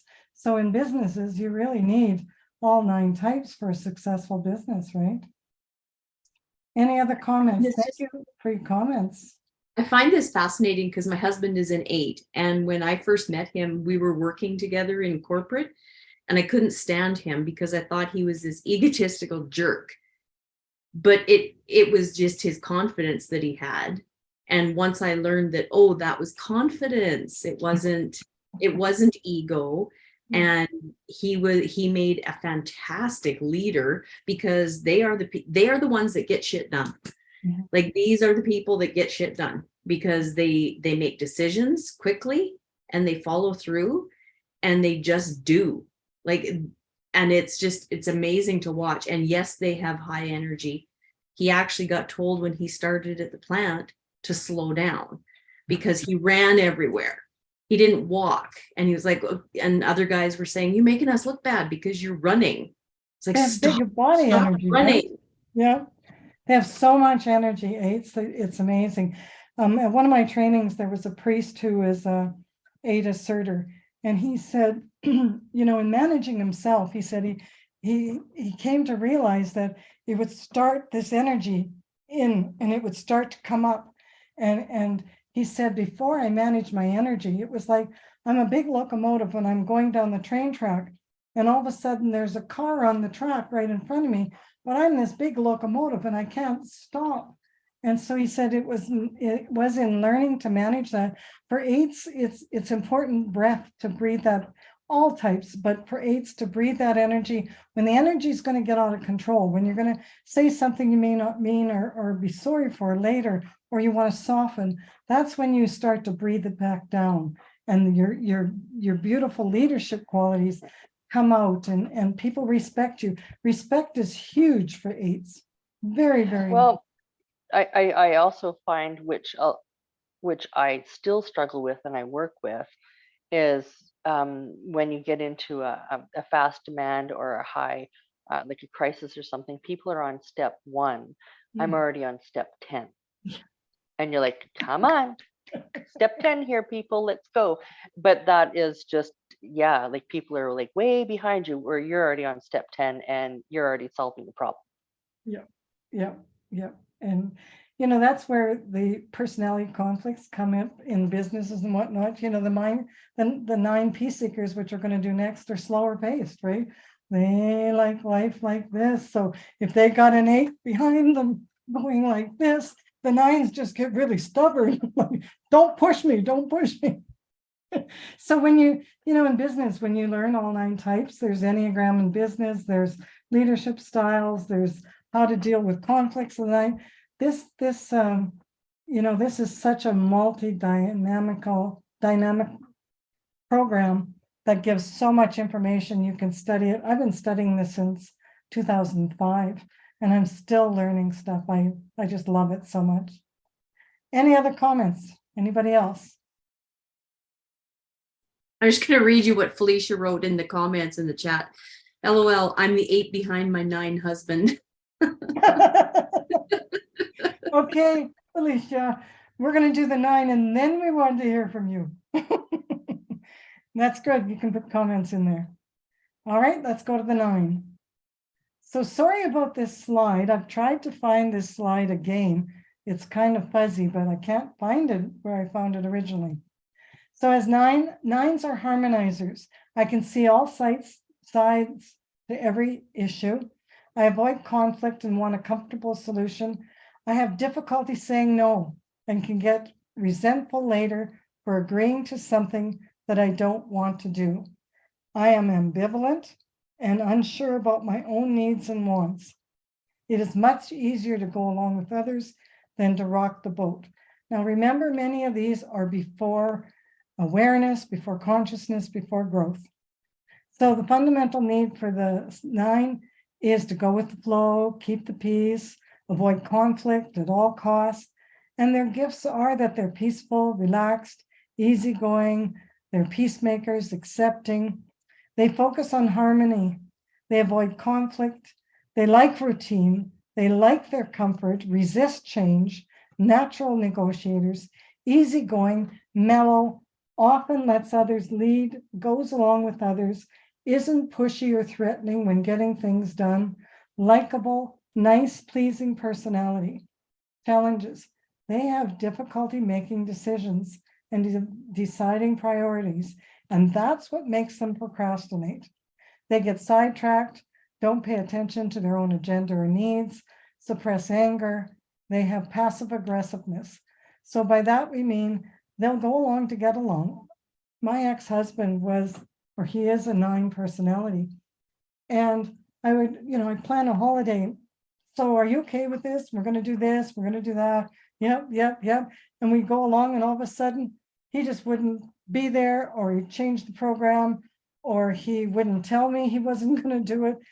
It was very, very difficult. And I didn't understand why he was like that, but he felt that my personality was bigger. And when he wouldn't engage, I would push him. So that's where the stubbornness came in. So when they're out of balance, their difficulty taking a position or saying no. They have difficulty getting angry, but when they do, there's a big blow up like a volcano. Following through with commitment, because a lot of times they say yes, and then they don't want to down the road. As a partner, they're easy, laid back, undemanding, friendly, warm, sensitive, nice. They are the sweet people in the Enneagram. It's hard to hold them accountable because they're just so sweet. Sensitive, wise, comforting presence, good listener. They're accepting, non-judgmental. They make others feel comfortable and safe. So to get along with them, know that they're seeking harmony. They feel like they're being taken advantage of, that they're not listened to, that they're not heard, but they don't put themselves out there either. They were the forgotten child in the family dynamic. They may say yes when they mean no. Be patient, give them time to come to their own decisions, give them options for choice. So a lot of times you may say to them, so where do you want to go for supper? Oh, I don't care. It really doesn't matter to me. No, where do you want to go? Well, no, that's okay. So when you really, it's like pulling answers. It's like pulling energy out of them. Their energy can be very flat. So with them, it's like, do you want Chinese, Italian, pizza, or any of those, something you want to do, pick one of those. For the peace seeker, realize that not speaking up causes conflict. It makes it confusing to the other person because your yes and your no. Realize that. Be decisive. If you change your mind, inform. If you can't make a decision right now, ask, hey, can I get back to you on that? Set a timeline and follow through. So think Kevin Costner, Sandra Bullock, Renee Zellweger, Jennifer Aniston, Morgan Freeman, President Obama, the Dalai Lama. So what do you realize about this personality? How do you identify or not identify? Who do you know that's a peace seeker? What's great? What's challenging? And going forward, how are you going to interact differently? So do we have any nines? Nines, nines, nines, come on. All You right. know one, Eileen. But oh, yes, we do. Yes, Mr. Chris, speak up. Oh my. Yeah, a lot of that is all bang on. What I have realized over time, though, is that I've worked on a few of the things that are a little bit on the fringe, the anger part, things like that. But yeah, decisions, procrastination, yeah, those are all part of who I am. Going along, not wanting to rock the boat,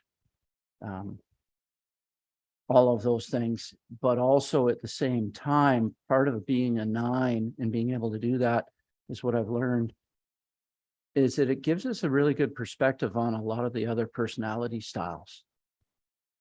That just the stance that we take as 9s allows us to actually see the other personality traits in people and helps us to understand them better because we take a more of a neutral stance instead of that aggressive stance or a make a decision stance. And it helps us to understand other people.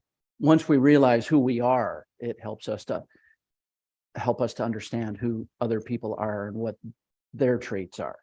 Yeah. So more than any other type, the 9 identifies with all the other types. That's why it's often difficult for them to type themselves in the Enneagram because they are a bit of everybody else. That's what makes them the great Yes. negotiator. That's what makes them making decisions difficult because well, your opinion is, yeah, I can see that, and your opinion is that. So that's part of why it is difficult for them. They put themselves last, similar to the 2s, and they have a self-forgetting of self. And so when they come into development and they become more assertive and more outwardly engaging, they really are very interesting. They have this very calm energy, very calm. Anybody else have a comment about 9s? Who's our gal who's an 8 married to a 9? That was That's Felicia. me. Sorry, I was just trying to unmute. Yeah, that's me. I'm the 8 married to a 9. Tell us how that goes. Pretty good, but I just had to laugh when you said that comment about the 8 pushing the 9 because that is like totally like how things go.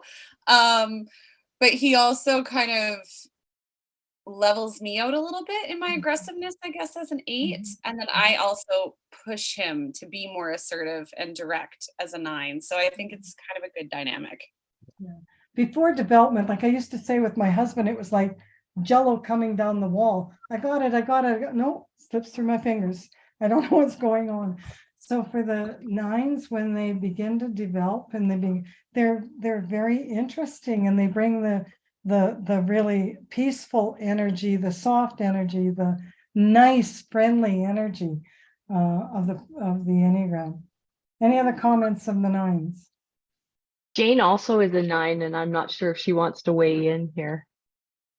Yeah, I will weigh in because I rejected the whole Enneagram for many, many, many years because I thought I was a 3, and then I thought I was a 6, and then I thought it was something else, and then I thought it was something else. And my understanding is that a 9 actually experiences all of the other types in such an intimate way that we do have difficulty discerning that. And the gift in it is really this ability to understand at a deep level what these different types are about and be able to relate to them. Yeah. And so I can identify very strongly with the challenge in making decisions. And I think it's partly because we can identify with all of the other, like every option has like an extreme benefit, and every option is maybe, has a negative to it as well. And we're very much in the middle of the road on everything. And so there's not a strong, it must be this way or that way, because we just can relate to all of the different ways and see those possibilities. So it's can be challenging, I think, for people that are in relationships with us. I do see that. So some Because nines it's tell us this that they have a wait foggy- for us, to make a decision. And then if it doesn't go well, I've had that volcanic sort of, oh, now this is really a wrong is happening here. And there is like zero tolerance at that point. So yeah, it's a deep well to be a 9. So nines will often say that they get, especially under stress, they get foggy. They get, they start something and then they're over here and then they're over here. When they are under stress, they go into this fogginess. Can you relate to that?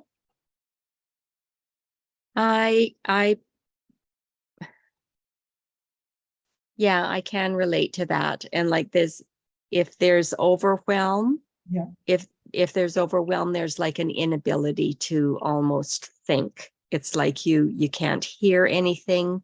You can't take in any information. It's just like overwhelm is just so big.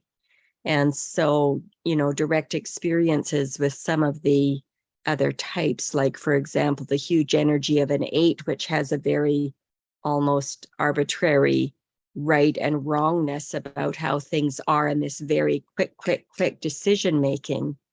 That's a very big energy to be around if you're a 9, and it can be challenging to find where you are in that, because you just feel like you're just so pushed away from whatever is happening. Yeah, many 9s will say, Yeah. I can't find out who I am because I'm this, I'm that, I'm that, I'm that. And so it takes a while for them to, to bring themselves forward. Mhm. Yeah, And I think it's a job. we need an enormous amount of either downtime or alone time or processing time before we can be clear about a decision. And that is just like, it is just part of the process. Why we may appear to be flat or disinterested or something like that. It's because we're over in this other part of our head trying to discern where we are on an issue personally. Like, that's not all of these other pieces that we can grasp so readily and so fully. Yeah. And they, 9s report to us, they don't like change and they really like their comforts. They need to have these certain things that are their comforts. Yeah. We're going to move on. Thank you so much for your comments. Before we move on, Eileen, Jean, I want to say well said. Well said. Thank you. Yeah, Really well said. well articulated. It's kind of been a relief to find out that, oh, this is actually normal for a 9 to feel this way and to respond this way. And it gives me a platform to be okay with those qualities that in the past have been big questions for me, like, well, why on earth am I not more decisive, or whatever those kinds of pieces are. But I can just see it so clearly. And we really are the peacemakers, because we can harmonize and find agreements between all kinds of diverse things where there might not be any road for that neutrality or that bigger picture. And so again, that's the beauty of the Enneagram is, many of us think that we're so different, we're not accepted. There's millions of people who think, feel, act, and react the way that we do. And that's a surprising thing when people get into it, is so freakishly accurate. It's when I read my profile the first time, it was like reading my own, like, how can they know me so well? I love this, I love this. Ooh, that stings a bit. But then you work with it and the challenges, and that's when our true essence comes out. That's when we go to become the best person we can be. That's when we go on that spiritual path that takes us into more consciousness and awareness of other people and compassion for ourselves and for other people. All right, we've got the perfecter. A lot of people say, wow, you missed the ones. No, they're in the body instinct triad. So here we go. So type ones live with a powerful inner critic that monitors their thoughts, words, and deeds. They strive for perfection and feel responsible for making things right. They focus on being good while repressing their impulses and desires for pleasure. They get angry when important rules and standards are ignored or violated by others. They seek love and approval from others by being good and right. So they are focused on the details, structured, organized to follow the rules and to be right. Their gifts are perfection, intuitive knowing of what would be perfect in every moment. Perfectors are willing to go the extra mile to ensure their work is top-notch and curated to perfection. They take pride in crafting streamlined schedules and plans to carry out tasks in the most efficient manner possible. Optimization is a lifestyle choice. They have a strong sense of duty and tenaciousness. They are quiet and controlled. They will follow through with their words and commitments. Challenges, one right way of doing things. Very fixed thinking before growth. Finds compromise difficult. Gets irritated when others don't meet their high standards. That's a trait of ones, their irritability. They can be nitpicky. Others see them as critical or judgmental. When they're out of balance, they are too idealistic, overly positive or happy. Oops, let me go back.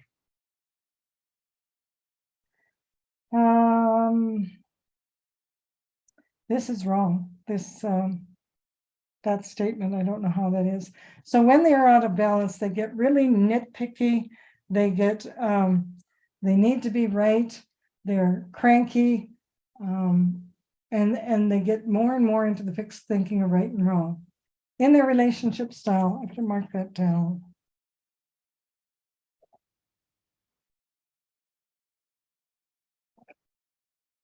They have high standards of fidelity, honesty, and charity. They are always improving themselves to be the best partner in relationship, often cool, calm, collected, steered by strong values, are fair, keep promises, have high integrity, living a principled life. They follow the rules of etiquette and manners, spend a tremendous amount of time to create the perfect event, show up on time, do what is asked, appreciate them. This is what they ask of you. Show up on time, do what has been asked of you, appreciate them for how organized they are and the beauty in the details. Encourage them to release some of their structure and to have fun. For the perfecter, allow yourself to release expectation of your rules. Everybody has rules, but perfectors have the highest standard of rules. Their high standards are still higher than most people's. Choose to let go what feels too restrictive for you and what feels restrictive for others. You will be appreciated for the change of being less structured. So Martha Stewart, Taylor Swift. I thought Taylor Swift was an achiever until I watched a documentary on her, and the perfectionism is really dominant. Judge Judy, Meryl Streep, Kate Middleton, Michelle Obama, Nelson Mandela. So food for thought. What do you realize about this personality? How did you identify or not identify?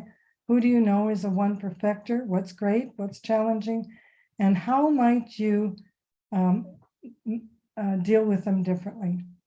Do we have any perfectors? Anybody a perfecter?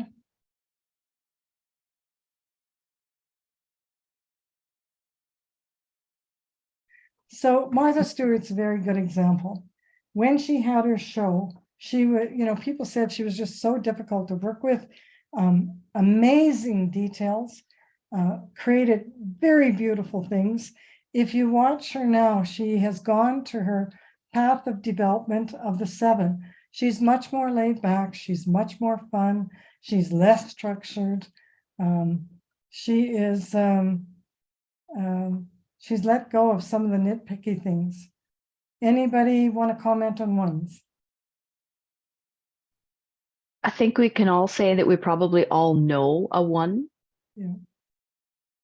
Yeah. That would be the one thing that I think we could all For the definitely ones, say. they can, maybe the table's set for Christmas and the silverware aren't lined up properly, or you got a spoon on the wrong side. They're going to be in rearranging things, and this needs to go here and this needs to go there and that needs to be done.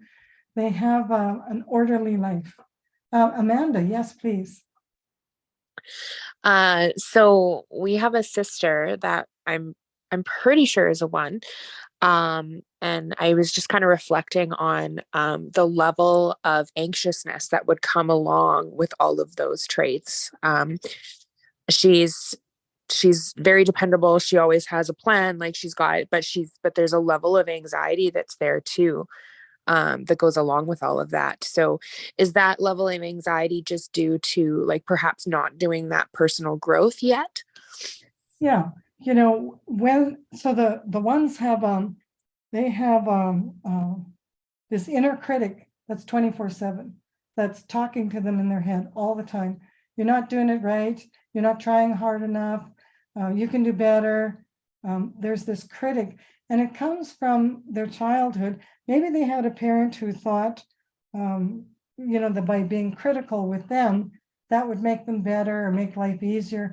But the limiting belief was, in order to get the most love and attention, I need to be good, and I need to be right, and I need to do things perfectly. And so that becomes their reality until they begin to work with these traits and start letting go of this judgment for themselves and for others, this irritability, the nitpicking.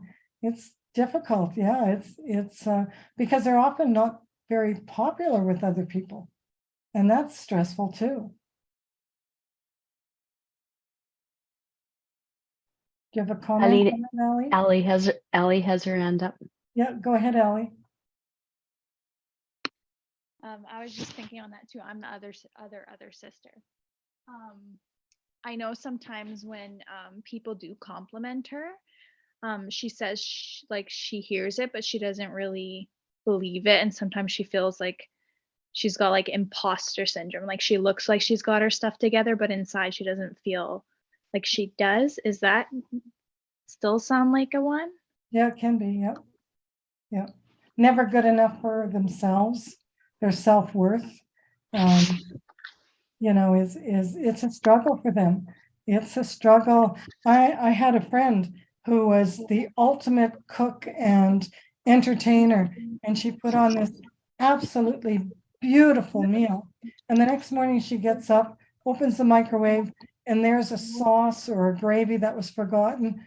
The whole experience was ruined for her because she forgot to put that out. And everyone else is going, oh my gosh, like this is phenomenal. But focusing on what's wrong rather than all that she did was right. Okay, yeah, that sounds like her. Helps you back to Amanda's comment too about that. I know a 1, and there's a lot of anxiety that accompanies her personality. When her baby goes through a certain age of clothing, she packs it up in a box, and everyone's asking her, well, why aren't you keeping it for your next child? And she's like, no, because it stresses me out to have it in here, because even if it's organized, labeled, and in the basement, it stresses her out to even have it in the house. Like that is definitely her personality. Yeah. The gifts are the organization, right? Yes. The label maker is one of the traits of the 1 perfecter. Everything's labeled, everything's organized, everything's lined up. The bookcase is lined up perfectly, either order of size of books or alphabetically. That's how they keep their anxiety down is by that. Yeah. Any other comments on the 1?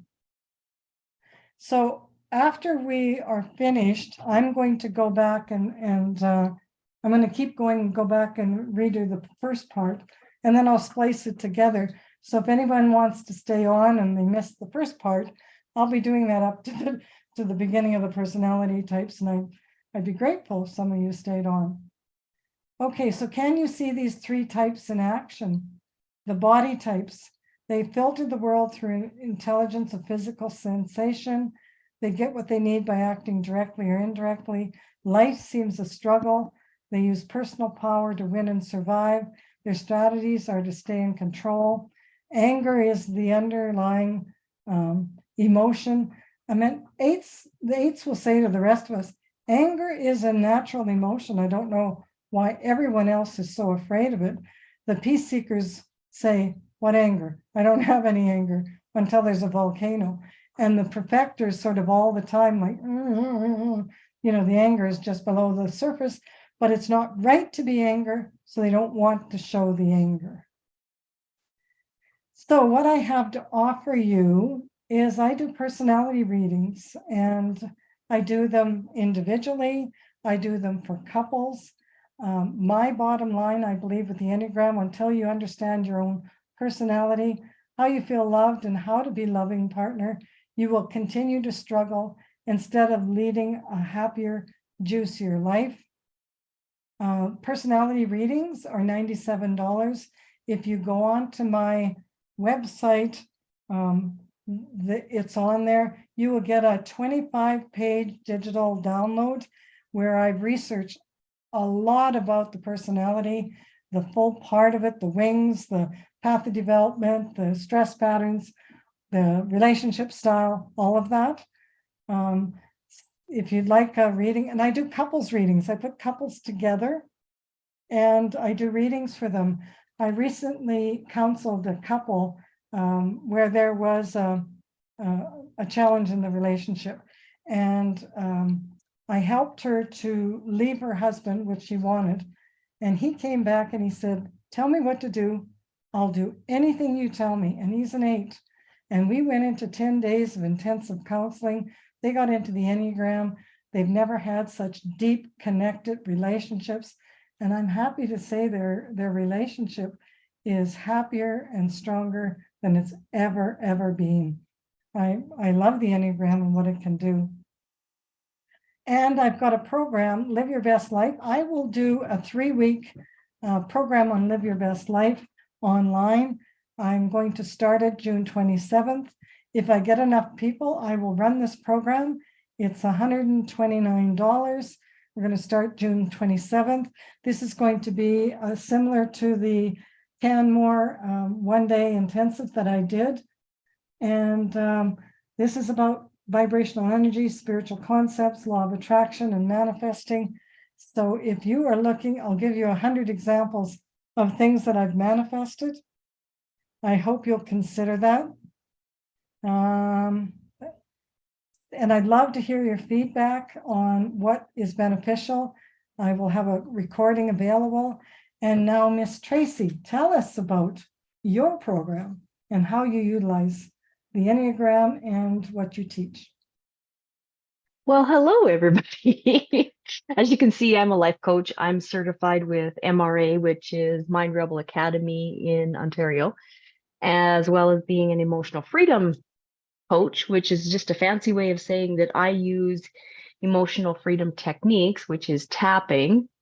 That's how it's commonly known, to break free of those limiting beliefs and the fears and the doubts that we have. We all have them, because as you've heard Eileen say a few times, we have those beliefs set in place by the ripe old age of 7. And that happens because our subconscious takes everything literally when we're kids. So if we're told that we can't do something, we believe that we literally cannot do it. And we carry those beliefs forward into our adult life. So that presents with its own challenges as we're adults and we're trying to make our way in the world. My focus right now is with women entrepreneurs and overcoming money blocks. And I have this model that I've developed, I call my 3 R's, where you reveal your value, you reject rejection, and you reverse engineer. And that is customized in my sessions to everyone. And though my focus is on women entrepreneurs with their money blocks, which many of us have, I can customize it to just about any situation where there's a limiting block or a doubt or a fear or a belief that's holding you back.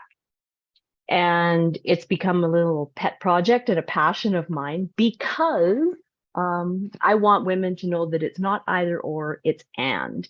You can have the career and you can have the family life. And I'm gearing towards putting that family unit back together again, because what I see happening out in society right now is the deliberate destruction and dismantling of the family unit. And I just see it as being very important to put it back together for the future, for our future.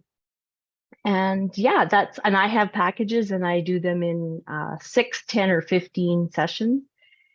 And yeah, it's EFT. I love it because it's the tool of choice for me, because I used it when I was going through a period of amazing overwhelm and anxiety after my mom passed in 2020. So it's my tool of choice because it is so powerful at uprooting the beliefs, turning them off, and then again, instilling the 2.0 version of the empowered beliefs. It works for both pruning and laying down the new tracks. And it's gentle. You don't have to re-traumatize, and you've got access to it 24/7. So that's basically what I do. And I do it from home. And yeah, if you feel called to work with me, I would love to talk to you afterwards too. Yeah. And how can we That's reach me. you, Tracy? It's here on the screen on your slide. Feel free to take a screenshot, but yeah, there's its website is Becoming Me with Coach T, and I'm there as Becoming Me with Coach T on all the socials. And my phone number is right there, 780-915-2621. And Nice, I will tap with you. nice. So thank you for being on. I'm going to Yes, thank you. I'm going to stop share, and then I'm going to go back and I'm going to start this over for the beginning. Any comments or on the program? Any comments? I'm going to, as you know, I've recorded it, so you'll be able to share it with some people. Yes, Chris? Eileen, Yeah. I just want to say as a 9, it is because we can empathize with all of the others, it really almost is a detriment at first. And it does add to our inability to make decisions. But as you go through and as you learn yourself through time, it actually becomes a very good tool to help you to identify what direction is a better direction to take in your decision making. Because you realize all of these different areas, it does help over time. You develop actually a bit of a better roadmap system that helps you out. Were there any surprises for people? Anything you learned that you know, anything? Amanda's got it. Oh, yes, I didn't see it. Hi, Amanda. Hi. So I came into this today thinking like I'm for sure an 8. I read through the paragraphs and I thought, yeah, I'm for sure an 8. But as we were going through, I'm like, well, I can kind of relate to that. And I kind of relate to that. And then Jane, when you spoke, I was just like, holy moly, I related to literally everything you said and not much to the 8s who spoke. So I found that really interesting because I thought for sure that I was an 8. Nice. So that's why I give 15-minute call to verify personalities. Tracy, you know, we thought you were 3, or I thought you were 3. And then as we went through it and verified it, you need to really verify your home type for it to be freakishly accurate. So that's why I also offer that. I'm going to go and it won't take me long to do the intro and go through that again. So I'm going to do that and then I'll piece it through, and then a video will be available. Please share it with family and friends. And I'm always available for consultations. Sometimes people call me up and just say, look, I got a situation. Can you help me with this, whether it's work or relationships? And we work on it that way. So I am going to, any other comments? We all good? And again, thank you so much for coming on. Got a little Thank you. long and we had some people drop off, but I'm sure that they will, there's 50 comments on the chat. Wow. We will. You can if anybody wanted to save that chat for themselves, you can do so with the 3 dots on the chat if you were interested in doing that, by the way. Okay. All right, I'm going to share a screen and I'm going to go back and start this.